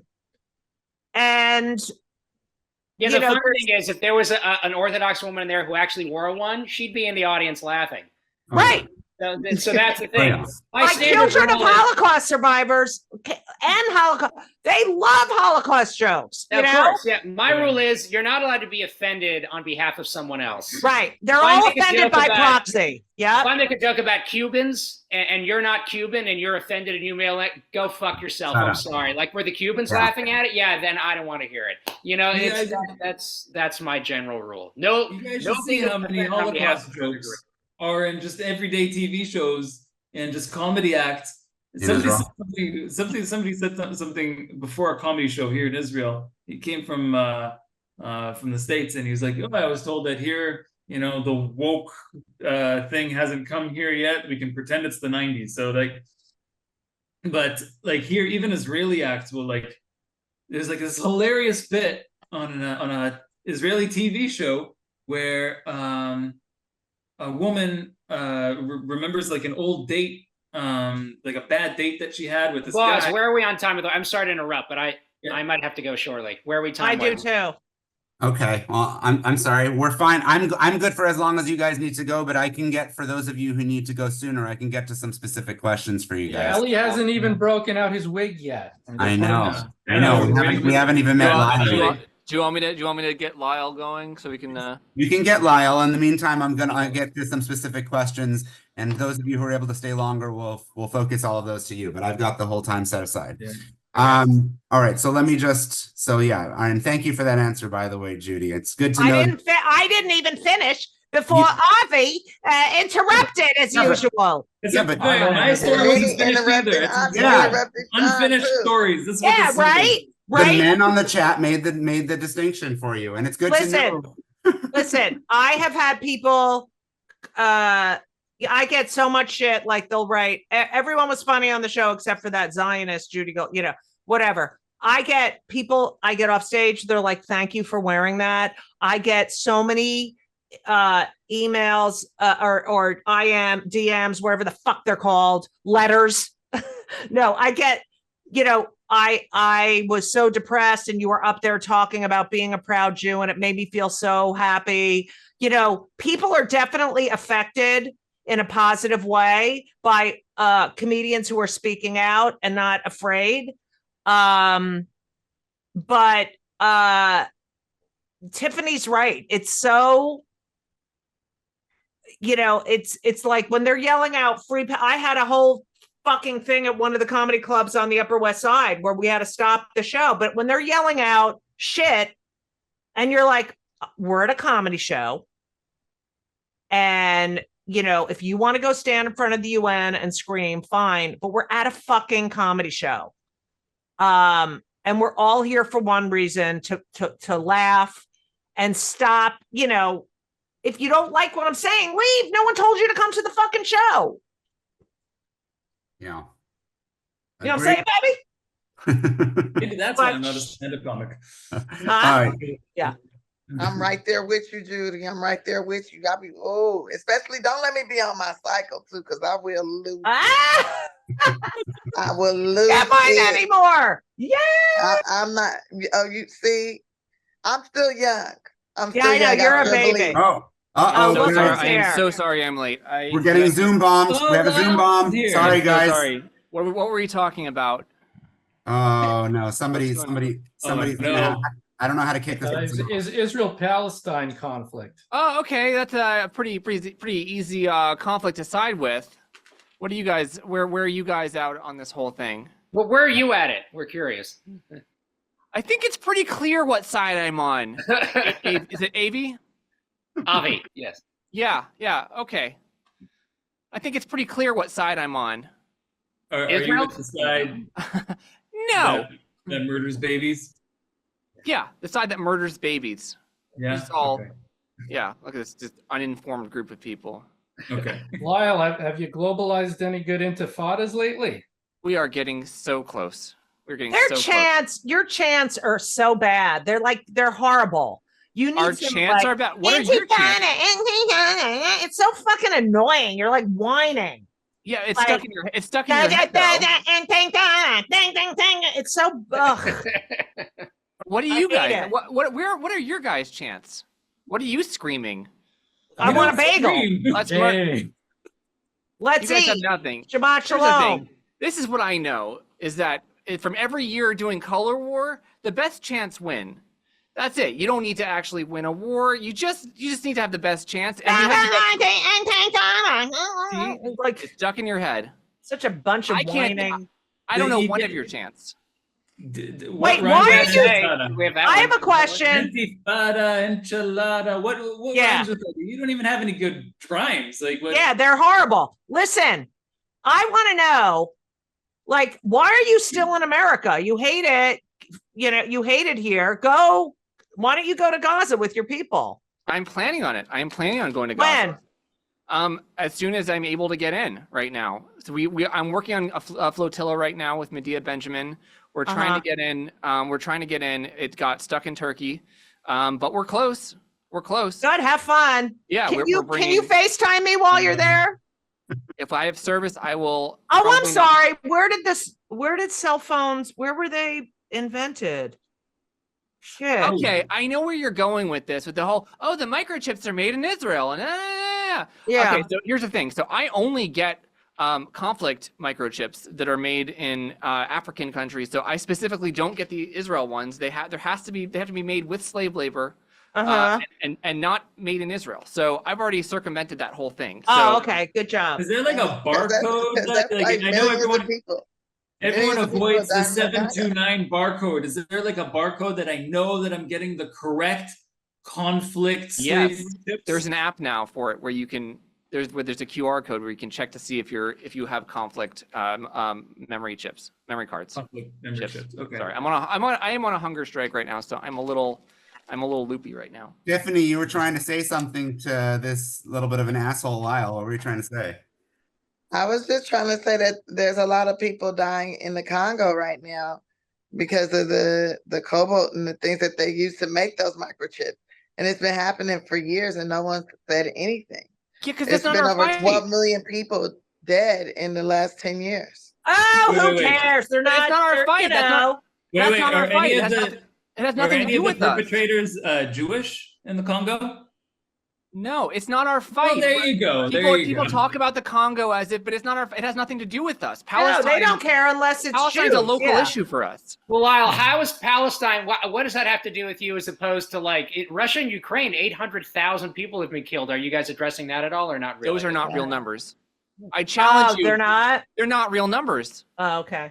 Those Where are do you made get up your numbers from? I'm just curious. Reuters. No, okay. Specifically. Yeah. Specifically Reuters. I don't go and sometimes AOL News. I use Didn't AOL even the News UN also. just say that Hamas inflated the numbers by 50%? Like, what do you? Okay, so here's the thing about. So this is okay. You're all you Remember, Zionists the are trying to trap GazaHealth me. ministry is on the call. Okay, here's the thing. You Zionists are trying to trap me here. The UN is only right 50% of the time. Okay. Oh. So the way that works is, in this particular instance, they weren't right. So it's just not true. That makes sense. It's also AI. I see no flawed logic there. This is actually a perfect opportunity because one of the questions that people wanted to know, myself included, we have the perfect person over here for it. If you were right now, each of you, able to talk to a bunch of college protesters, Go ahead and say what you were going to say to them, except you don't have to pretend. We have one right here. His name is Lyle Culpepper. Talk to Lyle and tell him exactly what you would love to say to him and his protesters, please. Let's start with you, Miss Judy Gold. Oh, I just wanted you're going to rip up your diploma, I heard. Yeah, I don't have a diploma, but if I had one, I would rip one up. Uh-huh. Have you ever been to Israel, Lyle? I have not been to Israel. Uh-huh. Lyle, do you know what genocide means? Yeah, it's the very, very slow killing of a population that then increases in numbers. I'm educated on this stuff. No, you're very smart. You're very smart. Yes, I know. I'm just, yeah. And how much is college per semester where you go? I'm on a scholarship. So Yeah, you're getting for minorities. Oh, okay. Okay. Oh, yeah. All right. Lyle, are there specific tents that you recommend as opposed to where'd you get the tents from, Lyle? We Here, get them give from to him. Yeah, we get the standard issue green tent. I can show you actually. Yeah. Standard issue green tents that we get from Qatar. Who pay? Oh, you get them from Qatar. That's cool. Yeah. So they just send them over. We actually don't have to do much. We do have to put them together though, which is right. and Are you what hungry, eating Lyle? during the hunger strike? Yeah. I am hungry. The thing is, there's a misnomer about what the hunger strike is we actually do eat. We just don't we don't sit together while eating, and we also don't do just anything like we don't do sandwiches or anything with forks and knives. So we can eat anything. Just it's a pretty loose hunger strike, as I've said before. And I've said this before publicly. We're allowed to have select smoothies from Jamba Juice. We can have Amy's bean and cheese burritos. We can do unfrosted Pop-Tarts. Yeah, it's important you don't do the frosted Pop-Tarts. What does it smell like shit in the encampment? Yeah, it does. It does. It's horrendous. What did you know? There's literally a humanitarian crisis happening right now on campus. Did you know that the girl who needed a tampon, who couldn't get her tampon, is she okay? She is okay. She died of toxic shock, but oh yeah, no, I was really worried about her. Yeah. But she's okay now. She's dead, but she's no longer needs a tampon. I can happily report. Yeah, I think the Jews killed her. I'm sure. Yeah. So is the tampon free to use for other people now? Like, I can check. We don't use. Speak to the organizers. You don't reuse tampons, bro. You don't reuse tampons. Yeah, that's right. Wow, you heard it here first on Chosen Links. Tiffany Haddish hates recycling. Everybody. Okay. Yeah, let's spin that. Typical Zionist behavior. Finish. She doesn't want a tampon that was in somebody else's vajayjay. Hashtag no recycle. Yeah. No recycle on that. Well, Tiffany, what would you like to say to all of the Lyles out there who are protesting on these college campuses?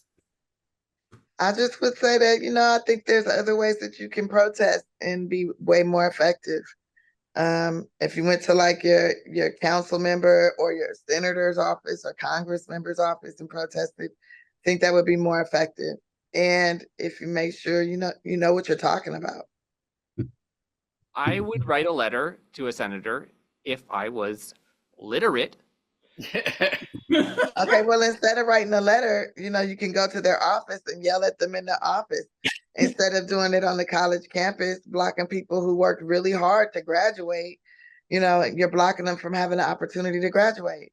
How am I going to do that? That's horrible. How am I going to do that when I don't have Wi-Fi in the quad? How am I supposed to find out where their office is? Get a hotspot. Get a hotspot. I get a hotspot. Wow. Yeah. You have no idea what's going on these campuses right now. There's literally a humanitarian crisis. I live actually right by Columbia, and all I hear are sirens all fucking night long. So you're keeping me up as well. Exactly. It's annoying. These people are suffering. Yeah, I have to hang up because I have to go somewhere, and Lyle's getting on my fucking nerves. Run away, Zionist. Run away. Judy, if you do have to go, I can switch. I can cut to you and ask you a question from the fans and so on out there. I Well, I have a bunch to ask, but in any case, one person specifically, David in Los Angeles, wanted to ask, do you remember trying on his kippah when you did a set in Luna Park in the 90s? I'm not surprised. No, I don't remember that.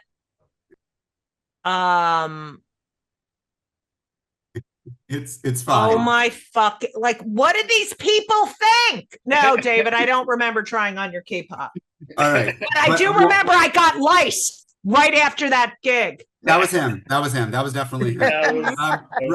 Ronit over in Israel asks you, though, as a known gay advocate, how has it been for you dealing with the Queers for Palestine and Gays for Gaza groups that are staunchly anti-Israel? We kind of talked about that. Yeah, we talked about it. We talked about that Israel. So let's shift that more into, have you seen the Jews of the LGBTQ community shift their attitudes about Israel since October 7th, specifically the Jews in the community, other than yourself?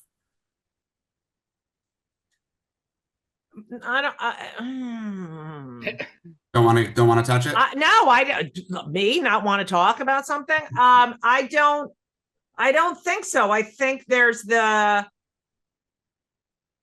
I've lost touch with a lot of people. Let's just say that.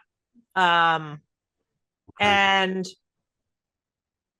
it's sad because I feel like, knowing what I know about the gay community in Israel, and the Agudah, and the fact that these, we were there and we were at one of the LGBTQ centers in Haifa. They had a Palestinian social worker who works there for all the Palestinians who come and seek asylum because they will be killed if they don't get out of their home. And they are given shelter and medical care and counseling and everything. It's just, we met with Palestinians when we were there last year with the organization called Roots. It was, it's just it's so upsetting that that issue is so upsetting to me, because I have been there as a gay, and I know what it's. It's. Are you noticing a big distinction in the LGBTQ community between the age groups? Younger being far more anti-Israel, and the older gay crowd, let's say, being far more. Yep. But I think that's like that. Period. Yes. I think a lot of young people, think of it in comedy terms. Like, there are things that I can say because of my life experience. There are things Tiffany can say on stage because of who she is and her life experience. And Avi, who cares? But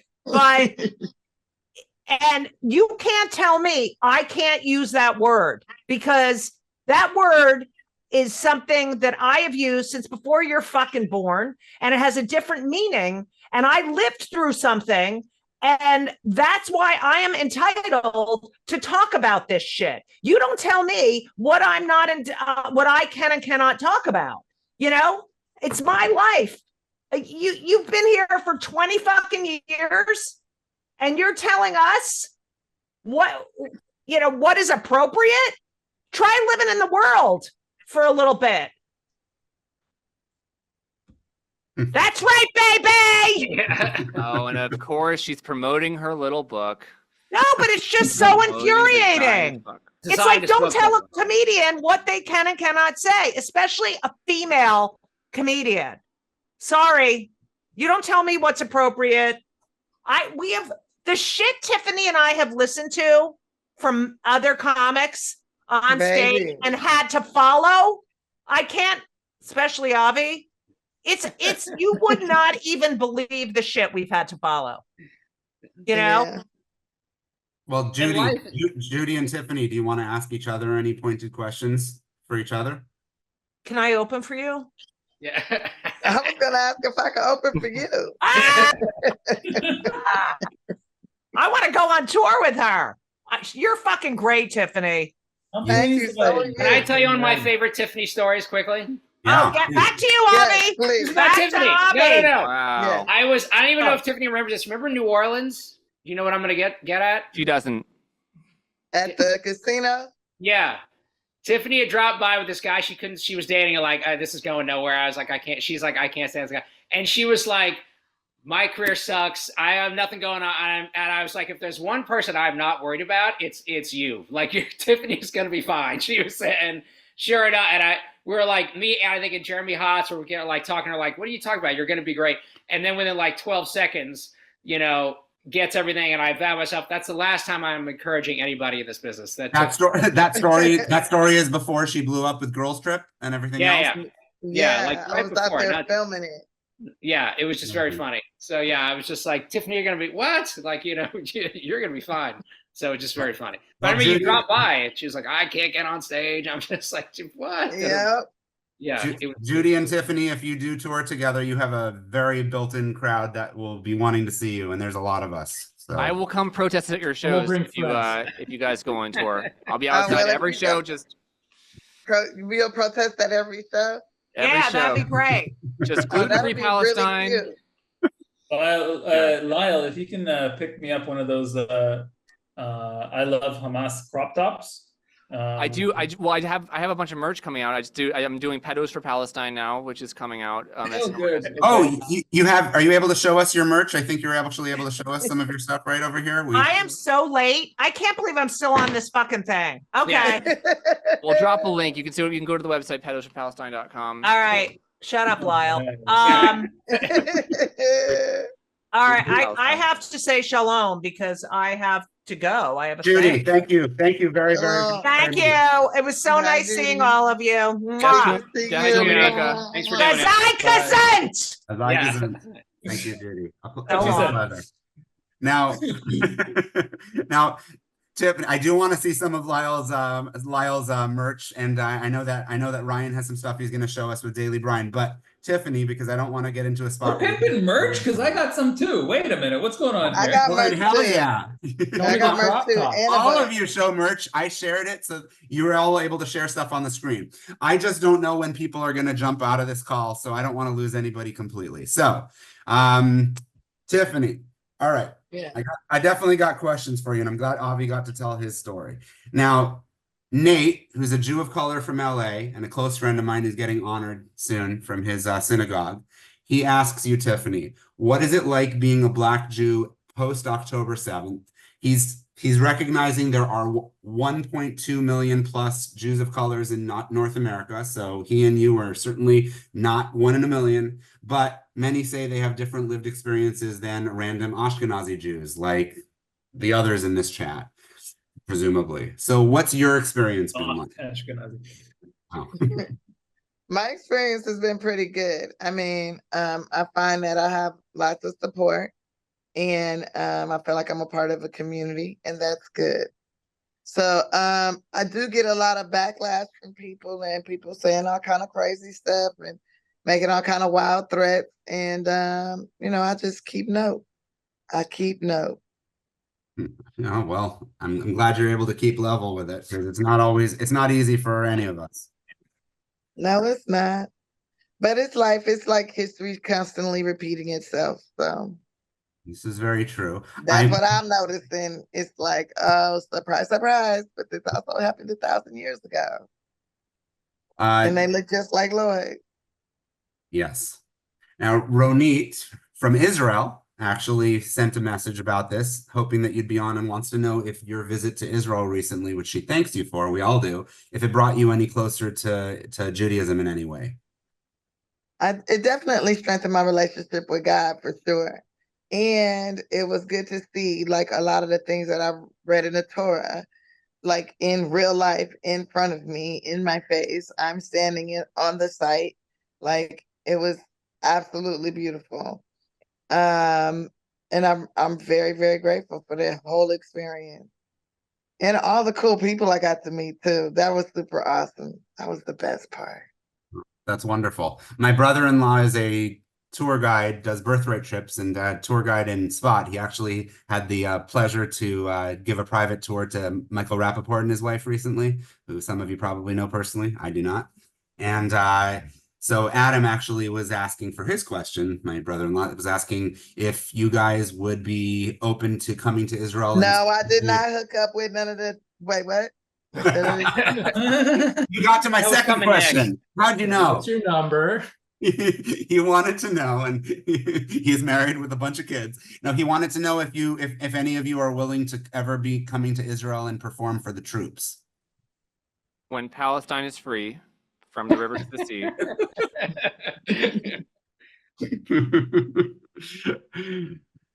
Tiffany, did you? I performed for the troops in Iraq. Why wouldn't I do it in Israel? Well, then, thank you. That's your answer. That's a great answer. Avi, when you're there in Israel, do you do performances for everyone in Israel? Are there ever special performances for the soldiers? Yeah, I was there after October 7th, and I stuck around for a couple months. So I must have been there maybe a week and a half, 2 weeks, and I was at a communal Shabbat dinner. Headline: Avi Liberman makes the conflict worse. Yes, it's a gift. And this girl looks up at me at this dinner, and she's like, "I need a break. If I arrange a show, will you do one?" And at the time, you could only have 50 people or less in Tel Aviv for security reasons. They didn't want big people gathering. And she goes, "I'll arrange a show. I'll give the money to IDF Widows and Orphans. Will you do that?" I go, "Sure."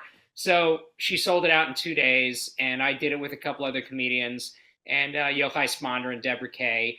And I just posted it, "Hey, doing the show." And then it's kind of that started it, and I began to do shows for on bases for soldiers, if there was enough English understood, and for evacuees from the South and the North. And I ended up kind of busy. I ended up staying there for like a couple months, doing shows all over the place. So that was kind of a meaningful. It reminded me of what Tiffany said. I remember I did shows in Iraq, and I have the thing on the back of my wall here, or those certificates they get. I did shows in Iraq and Afghanistan also.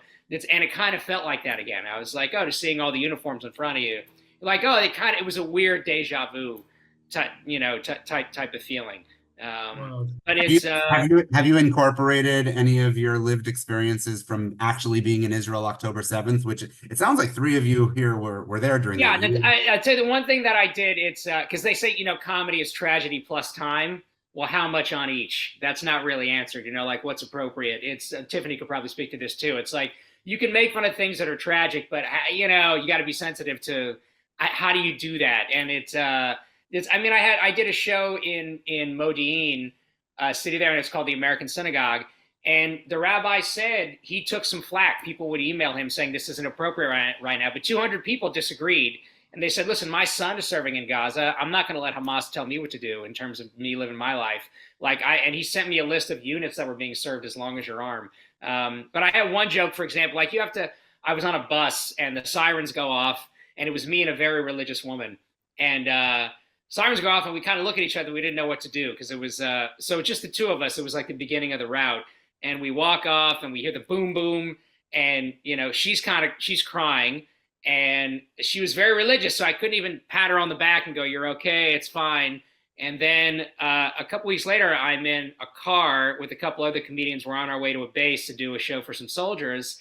Siren goes off again, and he veers right off the freeway. We get under a freeway overpass, and a bunch of us, and there's a girl behind me, and she's crying, and she was like 19, 20 years old, and she's secular.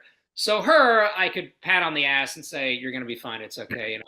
She felt better. I felt better. So I would do jokes like that. That would, so, but it's, it got a much bigger laugh in Tel Aviv than Jerusalem, where they're a little more religious. But breaking news: Avi Liberman sexually harasses women. That's right. Hashtag in the middle of the siren. There's nothing breaking news about that.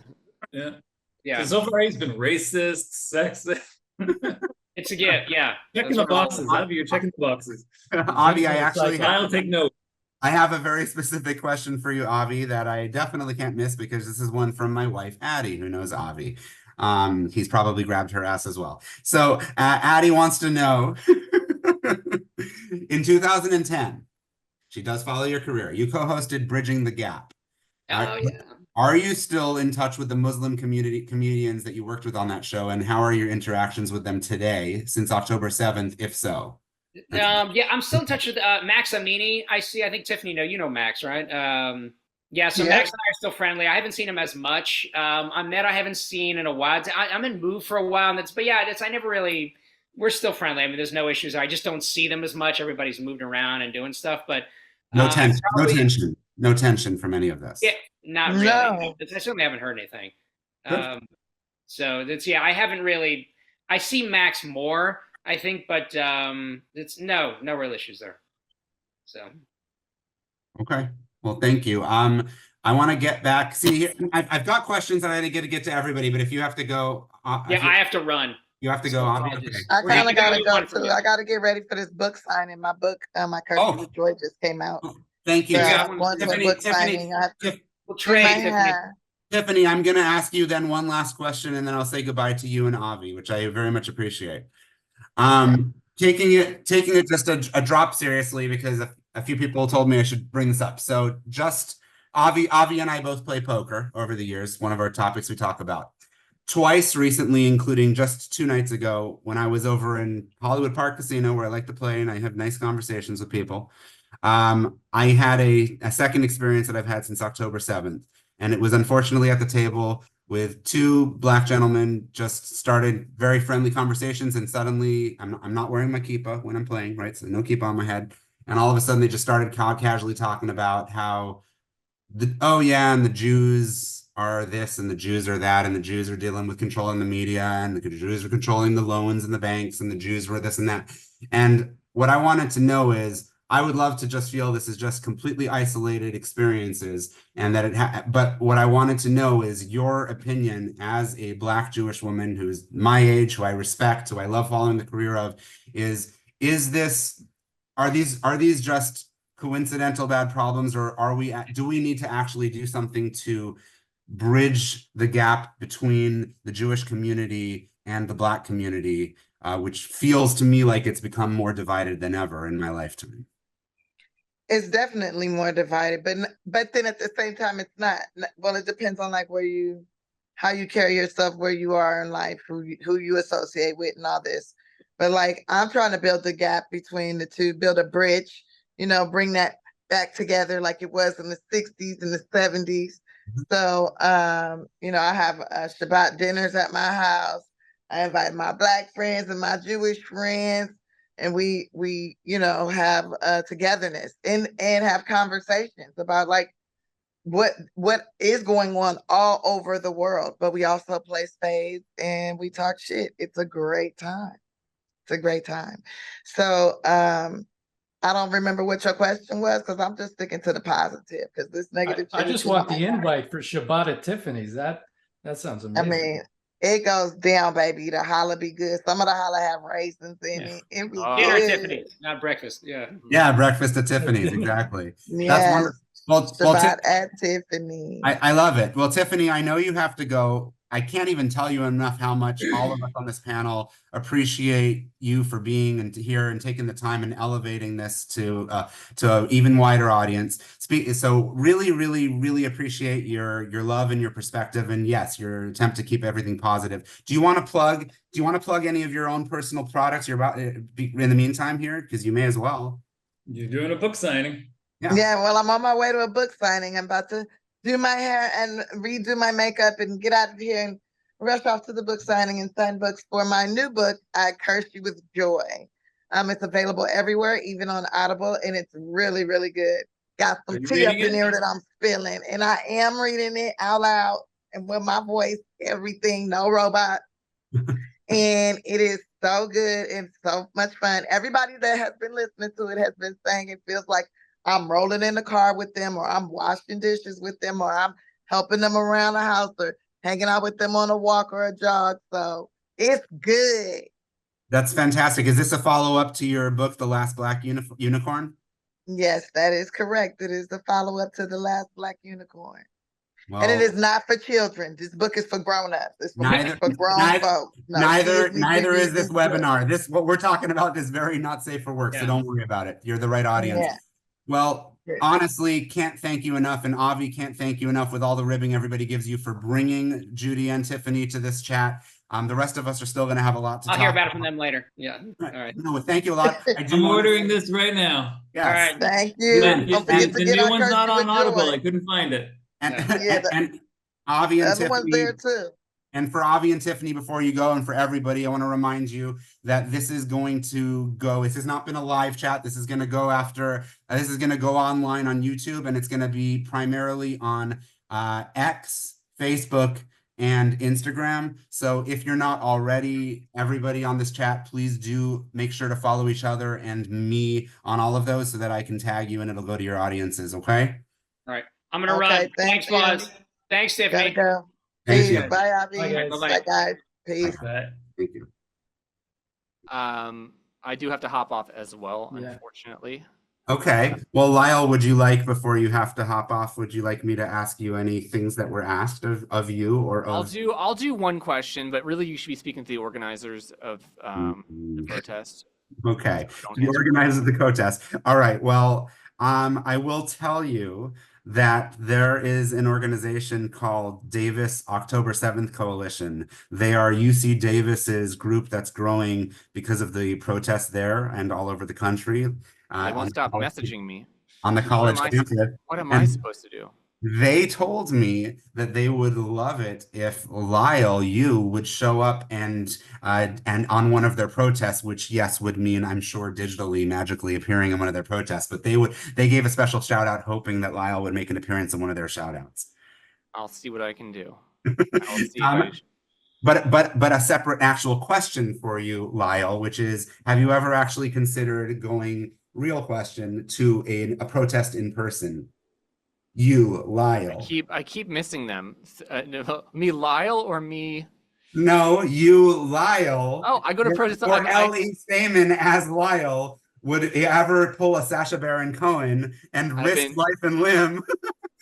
So breaking character for a second, I've been desperately trying to go to protests and I keep missing them. I've been traveling all over the place and I keep missing the protests by like a day or so. I was in Montreal right before they destroyed the city. I was in LA. I was in Seattle. I was in New York. I just keep missing them by like hours or or one day. So I've been trying. I would absolutely go. Amazing. 100%. 100%. I hope that if you do that, we don't hear about some incident with you, because we know that Sacha Baron Cohen has actually almost lost his life a few times filming his movies. Yeah, I'd go with security and stuff. But all right, thank you guys. I got to run. Thank you very much. And also thank you for L.E. Staiman for showing up and for L.E. Staiman being the silent behind the scenes editor of this video. Blessings. Gluten-free Awesome. Palestine. Namaste. All righty. Thanks, Free guys. Intifada from the river to the Jordan. Which river, which sea? Okay. Now Shawn and Ryan, I still have so many things when we're going to stop whenever you guys need to stop, but this was we great. need to do a part two. The question. Yeah, seriously, I'm so curious about. Oh no, I went purple. You're purple. Is that a Mossad tech thing? That's my computer sucks, and I'm going to be purple for the rest of the call. Are you serious? I figured it meant that the Gaza Ministry of Health is now monitoring the call. It means it just got a little disco. Just turned little on. romantic up here. I think I can sexy. change my lighting temperature somehow here. I'm bringing sexy back, and so are you. Oh, look, I'm kind of blue now. Okay. There you go. Shawn, real question, because Shawn, you're talking to us in Israel, so this call started at 10 p.m. It's already after midnight for you. For me, it's 2 p.m. For Ryan in Canada or Canada, it's 5 p.m. 5:11. Do I need to get to you real fast so that you can get some sleep? Yeah, it's past my bedtime. Okay, so let's get to you a little bit, because everybody had their questions. Okay. Seth, who is one of the most important people behind the scenes for my Colin. He lives in DC and works actually for the US government. He follows you extensively and he wants to know two things. First of all, he says your Linda Sarsour was epic and went viral. How intentional is it when you're trying to be funny versus just blowing off steam? It's a natural progression of whatever I feel that day or that moment. and it could come off as funny. It could come off as sarcastic. I could get a good zinger out, and something that I would think is like A-level material will get nothing. And then something that like whatever I thought off the top of my head, that's like, you know, I didn't really think much about it, all of a sudden blows up, 40,000 likes, over 1 million views. It's really hard to predict. I don't know how the algorithms work, but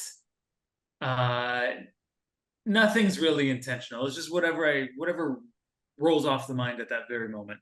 It could be funny if it's something serious, and it's going to be serious. But if it's something like the Linda Sarsour, actually the Linda Sarsour had a few rewrites. I mean, I had to comment on, for those watching that don't know the original tweet, Linda Sarsour tweeted, I lost all my contacts on my iPhone. Does anybody know why? And here comes the Mossad saying, quote tweeting, just saying yes. It was amazing. Legendary. Like, yeah, I mean, it sounds like a legendary better. Social media. But I had so many rewrites. It was like one of those, I'm laying in bed. It was a 12 o'clock at night tweet. Imagine me in bed. I got my thing. I'm like, let's see. How many times am I going to rewrite this? I need something snappy. I need something good. I had something, erased it. And then I wrote something again, or erased it. And then I erased it like 3 times. And I'm just like, you know what? Yes. And, you know, I'm glad I put that one, because that's the one that rocked. Yes, absolutely. He also wants to know, he says he loves your work. Do you know who Chief Rabbi of Gaza, Linda Goldstein, really is? And are you jealous that you didn't think of her yourself? No, I do know he is. We've met a few times. The last time we met was in Jerusalem. We met in Jerusalem. Guy named Mike, I think he exposed his first name, but he didn't expose his last name. So I'll say his name's Mike. Mm-hmm. And we met in Jerusalem on October 6th. No. That's when we met. The day he flew out was the October 7th. So wow. I'm surprised, you know, I guess, you know, tragedy plus time.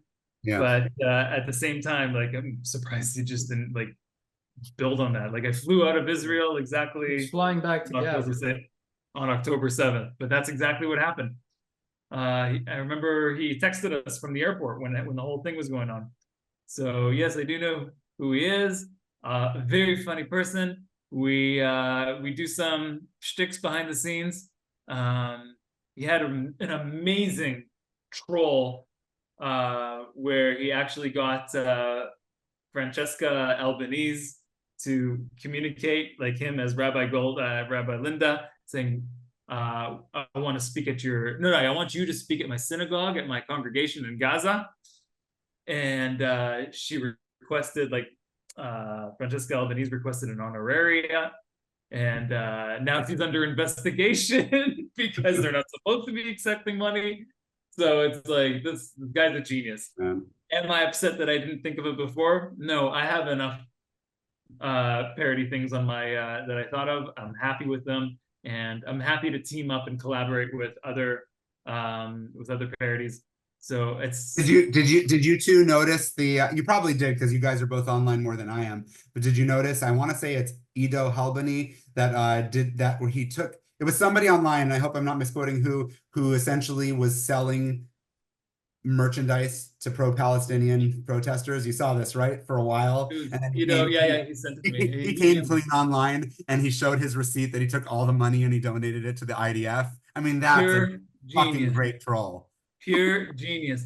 I mean, we're doing a whole bunch of like collaborations with trolling. It's amazing. I met Michael Rappaport like a few weeks ago when he was in Israel. And if I recall, a little birdie tells me you didn't know who he was when you met him. How did that happen? You just run into each other? I am so stupid when it comes to pop culture. Like, I don't know anybody. So, like, I've seen Michael Rappaport ever since October 7th. I was like, he's a funny guy, but he seems familiar and everything. And I looked on the internet, and I was like, okay, I've never seen Lost. I've never really been a huge Friends fan. But cool, right? But anyway, we met, and I told him about GazaHealth, and he just loves doing these troll bits where he's like, he had this bit where he was in Tzfat, I think, and it was like kind of a leaked video of Michael Rappaport saying, "You said if I'm going to say tunnels, you're going to give me $1,000 and everything." And all the haters took that video like as serious. Like, here, this is proof that your paid Hasbara troll is like, holy shit! Like, these, you can play these guys, right? So now we have this thing where Michael Rappaport will just start randomly arguing with the Gaza Ministry of Health. And we just like lay into each other. And it's just like, I love it. Like, I love these little collaborations where we're just like, we can just let loose and be funny online. I think that's like, yeah, and I love that right now your video is the color of watermelon. You're obviously part of the pro-Palestinian Intifada movement right now. it's an eggplant, and we all know what an eggplant means. Okay. So speaking of being a dick, so real question, amazing background story that the Mossad really knows who you are. I'm very curious if they are in touch with you or if you just know that they know who you are. But my main question is, do we know if for certain, does the Gaza Ministry of Health know about you? I don't know. I don't ask. The Mossad knows about me, great, but I'm a huge fan. But Gaza Ministry you have of to Health, say that. yeah. I've been under contract. Are you safe? Tell us if you're safe. Blink twice. If my video turns purple, you'll know I'm in danger. No, I have no idea what's going on with the Gaza Ministry of Health. Nobody's contacted me. Nobody has ever taken that account seriously. It's just so obviously satirical that nobody even thought twice to say, oh, maybe it's real. But the Mossad account, people constantly think I'm real. People don't know how to read the word satirical, which is literally in my name. They will direct message me and say, can I have a job? I want to be a Mossad agent. And these are people from Afghanistan, people from Iran, people from, I am an IRGC officer. Please hire me as a mole. No way. Literally things that I'm getting in my direct. You have to forward that along, right? You have an email address that you can send that to, right? Yeah, I do move that along to to whoever needs to. Yeah, that's amazing. To be fair, I believe maybe it's just my algorithm, but I believe when you start typing in the Mossad, you come up before they do. I think in Google. Let's try that. Hold on. Well, I just meant on Twitter. Do they have a Twitter? Even on. They do now have a Twitter, right? Because since you didn't they add their own Twitter account, and then they asked you to add the word satirical because now they had their own real one. Wasn't that what you said in an interview that I watched? Yeah. So they do have a Twitter now. They didn't. He started them. He predated. Okay, Somebody screen shares. I'm sharing my screen. Look at that. There it is. Okay, we got the official government. We got Wikipedia. Scroll a little bit down. There it is. There you are. So you're I'm the first above the real one. You're above the real one on Twitter. I mean, that's awesome. Oh, wait, I see that the real one's a Mossad Careers Twitter. Yes. And I feel like that's how they disqualify people. It's like if you're reaching out to them, they don't want you.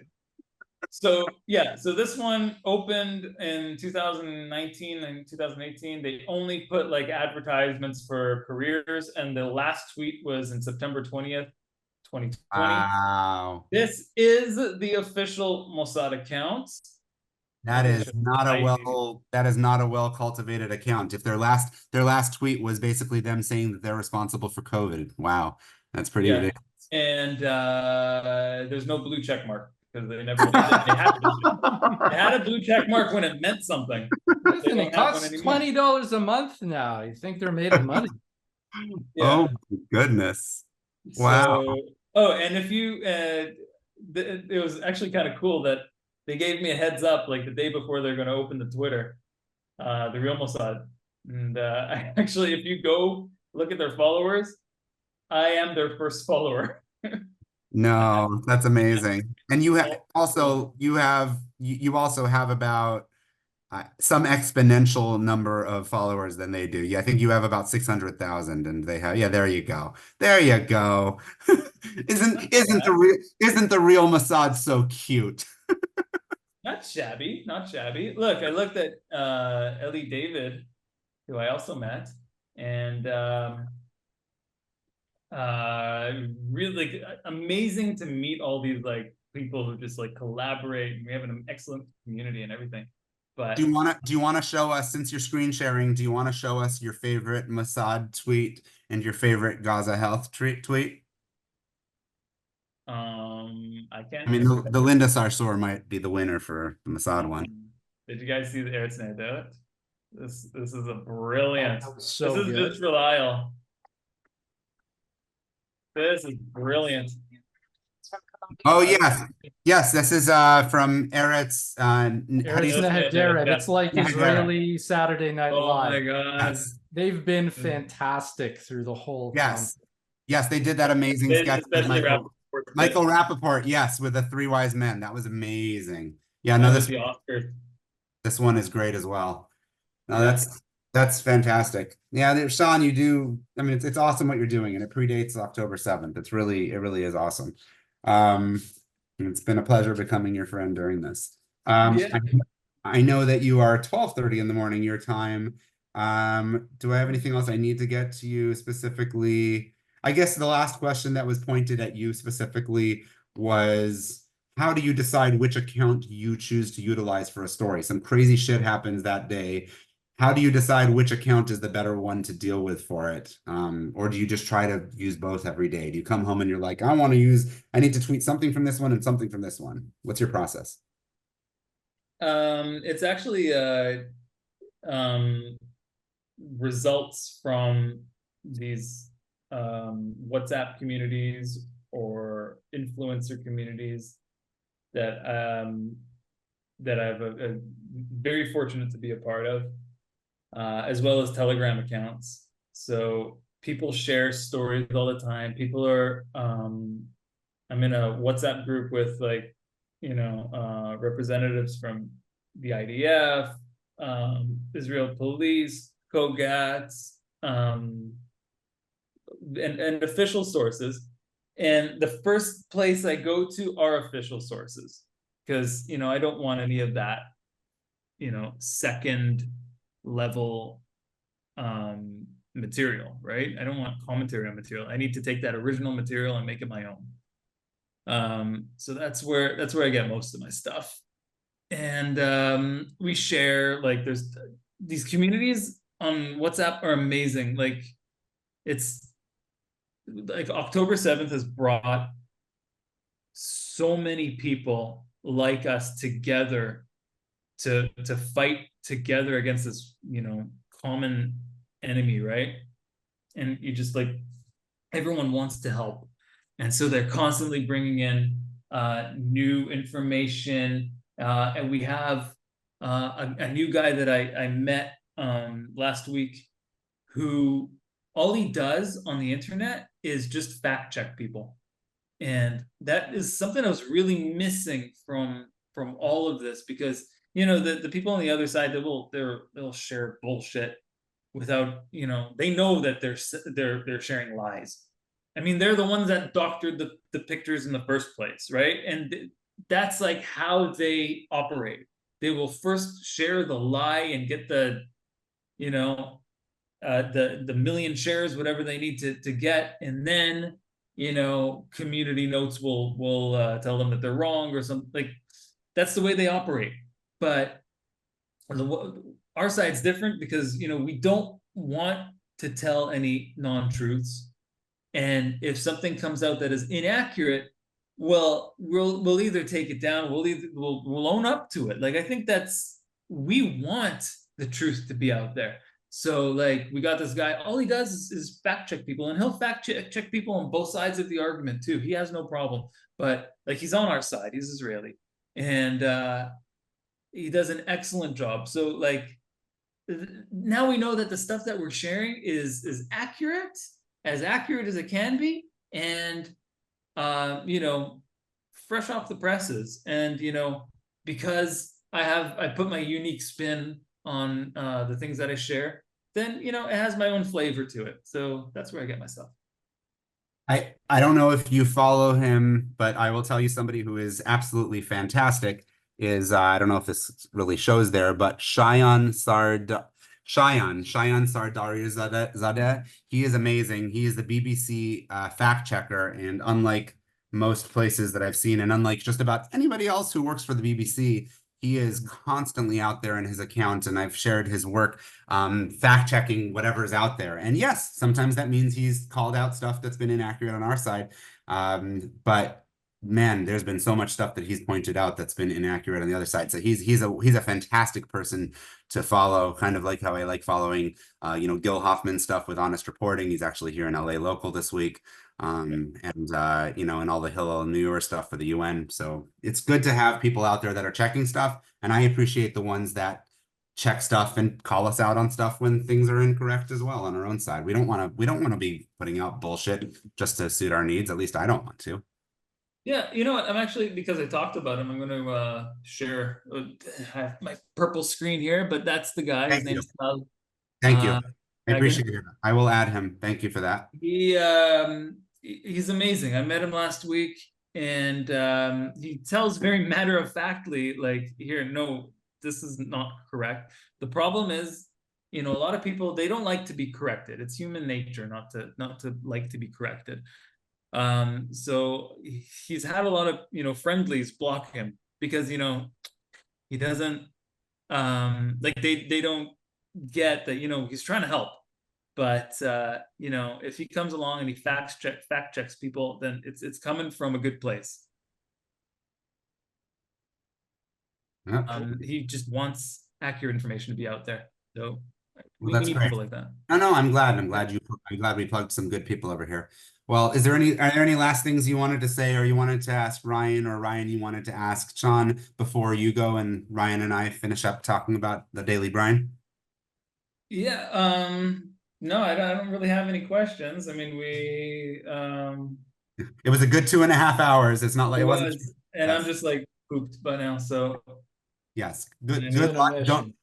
Don't quit your day job. I'm sure you still need that for actual putting food on the table. But thank you for your advocacy. Oh, I wish this stuff would pay me better. Like I get the Twitter ads, but talk to Michael Rappaport. See who he was talking to on the phone there. Exactly. I need to be aggressive. I need to say, like, every time I say tunnels, I get $1,000. Like, I like it. So I got to jet before my screen turns another color. Go. Thanks, Shawn. Good night. Right. Thank you. Bye. And then there was one. Boaz. It's you and me. It's actually and Avra.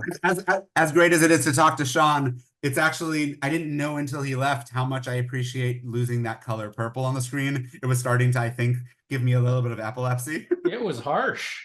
It was harsh, but it goes with the Mossad angle. It's like you can't have a full resolution of his face. You might start making deep fakes. This is what happens when there's too much bandwidth, and literally he had Gaza and the Mossad watching him. Let's get to some of your questions before you feel like you need to peace out in Canada. Please. So all right.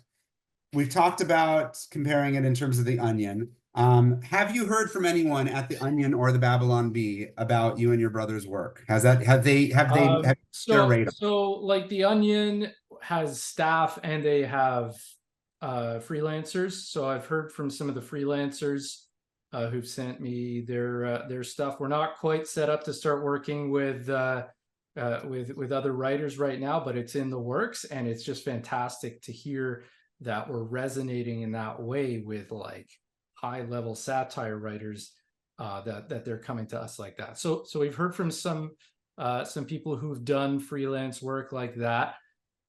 Babylon Bee, love what they're doing. They've been a tremendous voice for kind of the truth about Israel throughout this.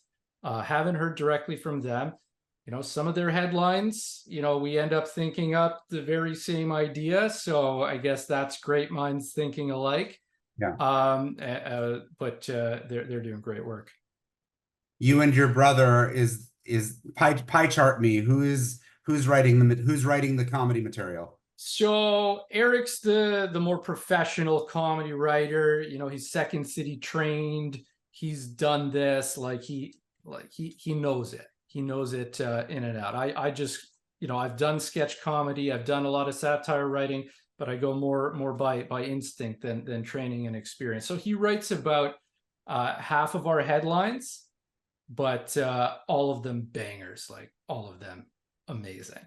And then I do the captions, I do the images, I do the Instagram stories and the DMs, and I guess the business side of things. Shout out to you for creating the digital flyer for this event instead of it just for anybody watching this. Had this not been for Ryan, it would have probably just been a picture of me with my baby or something like that, just to be cute and being join in. Yeah. as I would have been great too. Work. Yeah, Tiffany Haddish is coming. I mean, who knows? Because I don't have any idea what I'm doing when it comes. Well, I've got to shout out all my business school pals from years ago, because it was one panel discussion after another. We would crank out those flyers like nothing. So I've done it before. Well, thank you for that. Now, I do have more questions for you, but since we're talking about your great captions and your brother's great writing, did you want to show us some great stuff that we haven't seen yet? Yeah, we can go through a couple of the headlines here. These exclusives? These are the bangers that have already been posted. All right, let's go to the top. I was hoping we'd have a few more people on the call so we could kind of riff, because these are all hilarious. That would have been the best if they didn't have if they had more time. Yeah, these are great concepts, each of them. But Hamas's work from tunnel policy absolutely ruining office culture.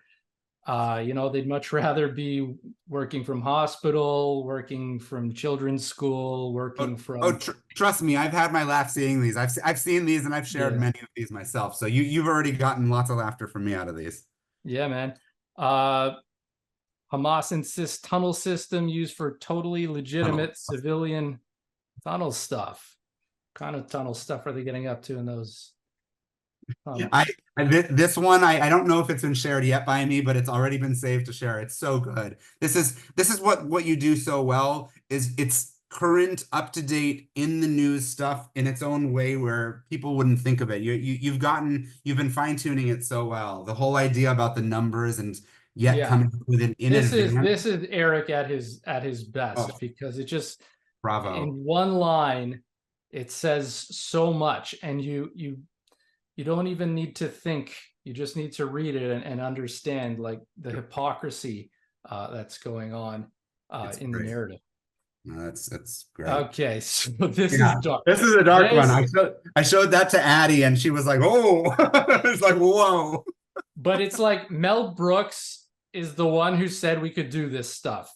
Okay, Yes. He did Springtime for Hitler, and he said we're allowed to make fun of the perpetrators, of the people who are doing wrong. I am all for it, and I love it, and none of this crosses lines for me. But you know what's interesting about your humor is that I realized is if I read your caption without the picture, I'd be like, oh, that's good, that's clever. But somehow with the picture and the train tracks, it brings it home and makes it whoa. The picture itself really makes it heavier. Yeah, so that's I'm the picture guy, and the headlines I create, often the picture itself is the joke, where the headline will be something normal, but yeah, they work together. It's a good synergy that. I think I have a few more here. Concentration campus is that's such a perfect term. You had to use it. Yeah, and Kosha Dill's actually used that term in his latest song, so it's nice.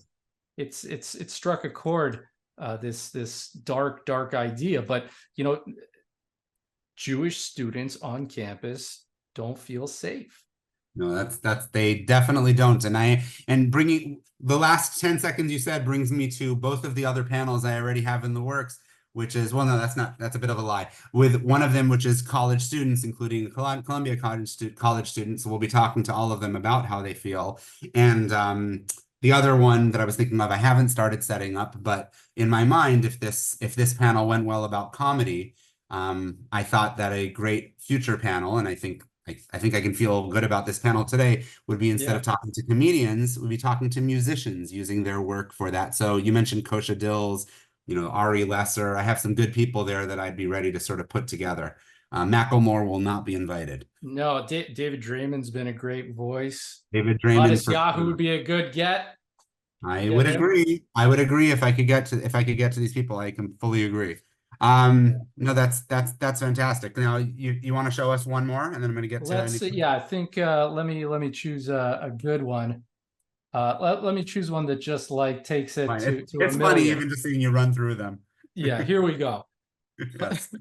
We all know this story. Hamas agreed to a ceasefire deal that they wrote themselves. So Hamas agrees to ceasefire deal in which they get $1 trillion and a new unicorn for everyone. Can't believe Israel not accept it.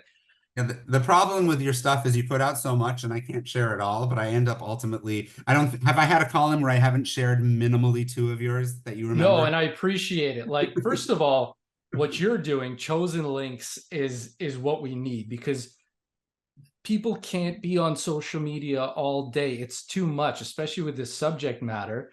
And so we have someone like you picking out what's relevant, what's resonating, what's an important story, and what's funny, and we appreciate you including us. I mean, you keep it up, you keep doing good stuff. I'm not going to have any reason not to share. Honestly, the only problem I have, which is a good problem to have, is that I found out the hard way, and nobody should ever find out this fact, but I did. And that's that. Did you know that Facebook has a character limit on posts? I didn't. Nobody does, because it's Twitter does anymore. You can pay for premium and write an essay. It's insane.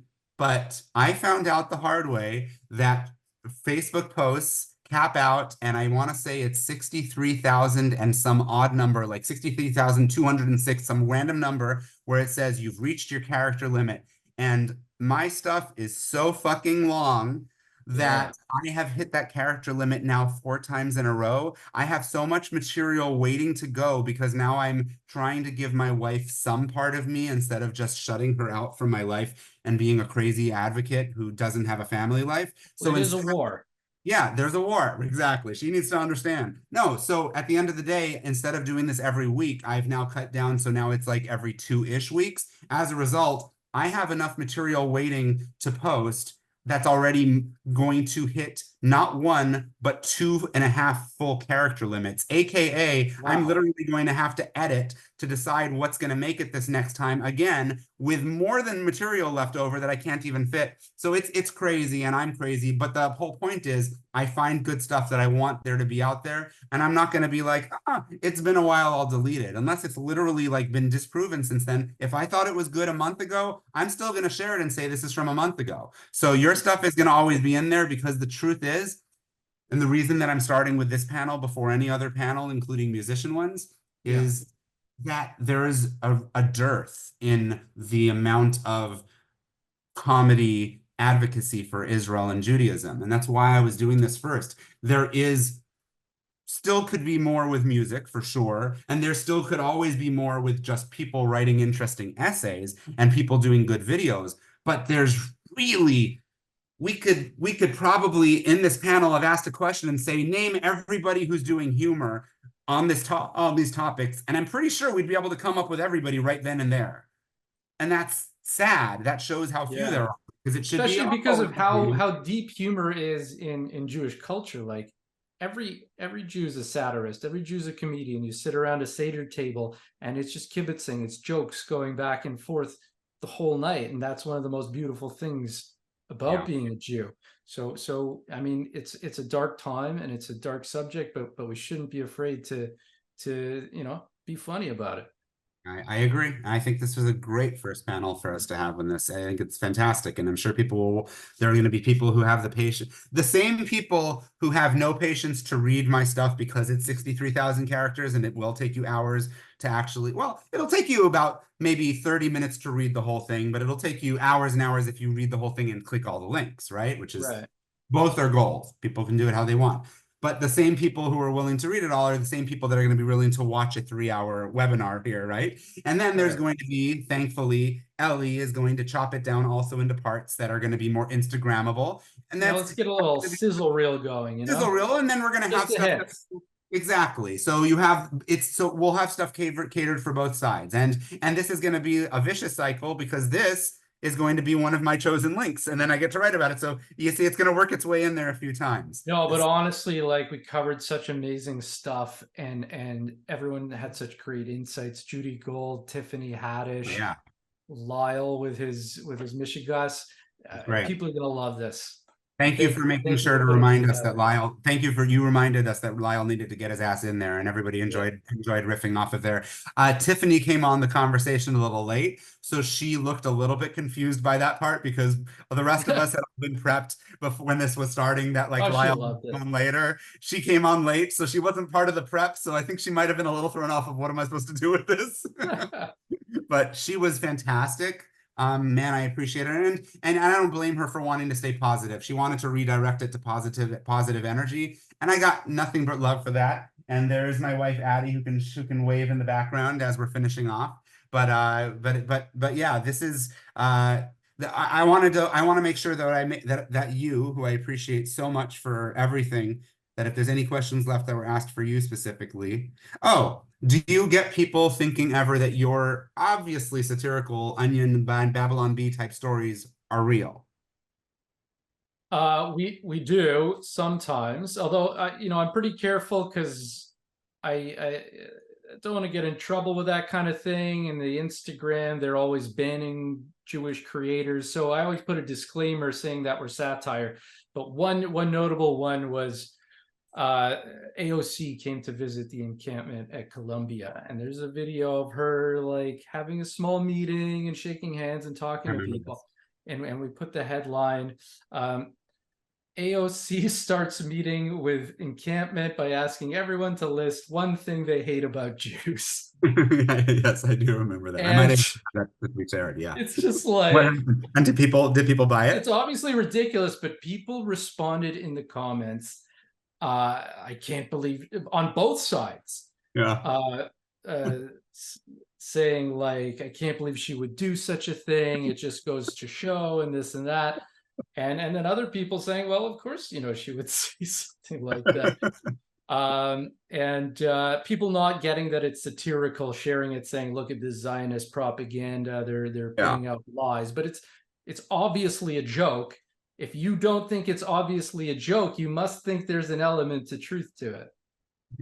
Well, let me just say, since this is already a very rated R chat, I'm just going to say that it is such a pleasure and relief to have people doing the work of the Onion, but in a way that doesn't completely disappoint and offend anybody who feels a personal attachment to Israel. And the fact that they don't just have negative stuff about Israel, but it's not even like they balance it like negative and positive. It's just negative. But then the stuff about anti-Semitism, like when hate crimes happen in America, and the ADL steps in and says stuff, when this campus protests happen, when they finally chime in and say, all right, we're going to do something on anti-Semitism, even those always come from the point of view, have you noticed, they're always from the point of view of something along the lines of, I'm not trying to be funny and I'm not good at repeating things, but something along the lines of like, Jews complaining about what else they can get, canceled for complaining. It's always like, it's always from the point of view of us complaining, not about us getting the hate crimes and being the #1 victims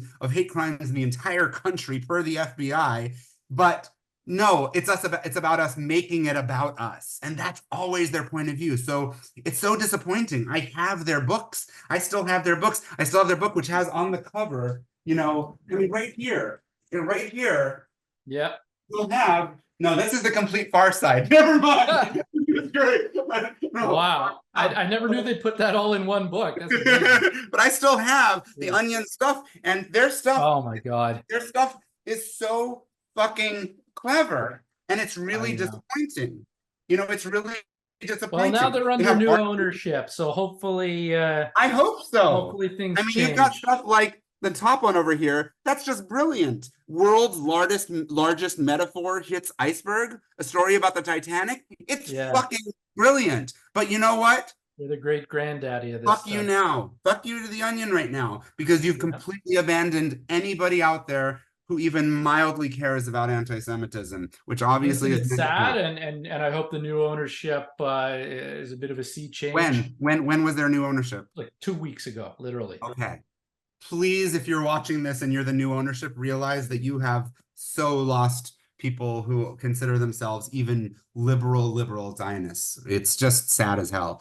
And it's sad that I have to get my information, and great information, from the Babylon Bee, because I never loved how partisan it was. You know, I happen to be a liberal Zionist. That's me. And I've always, so like whenever they deal with like abortion and whenever they deal with gun control and these other things, I'm like, it's not speaking for me. It's clever. I'm never offended by their stuff because I don't get offended by humor for the most part. But it's always been like, well, I guess I'm only enjoying the one that's super partisan. So it's nice to have you guys come along, and you guys really are not partisan. You're just, we try to be the objective voice. Yeah. You know, just show that there is another opinion here, and it's a valid opinion, and it can be hilarious. So, and I appreciate that, and you, and I don't want to, I'm not trying to throw the Babylon Bee under the bus. I very much appreciate them for what they're doing, and I've shared their work, and I will continue to share their work. And I hope one day with new ownership, I can share the work of the Onion again. That would make me happy. But yeah, I really appreciate it. I'm going to ask you a question that is, because there's tons of stuff we didn't get to, and that's fine. It's a good problem to have. The question that I most regret not being able to ask the panel, I'm going to let you be the representative to answer this question. Okay, I'm in the hot seat. You're in the hot seat, because I think this is an important question I didn't get to.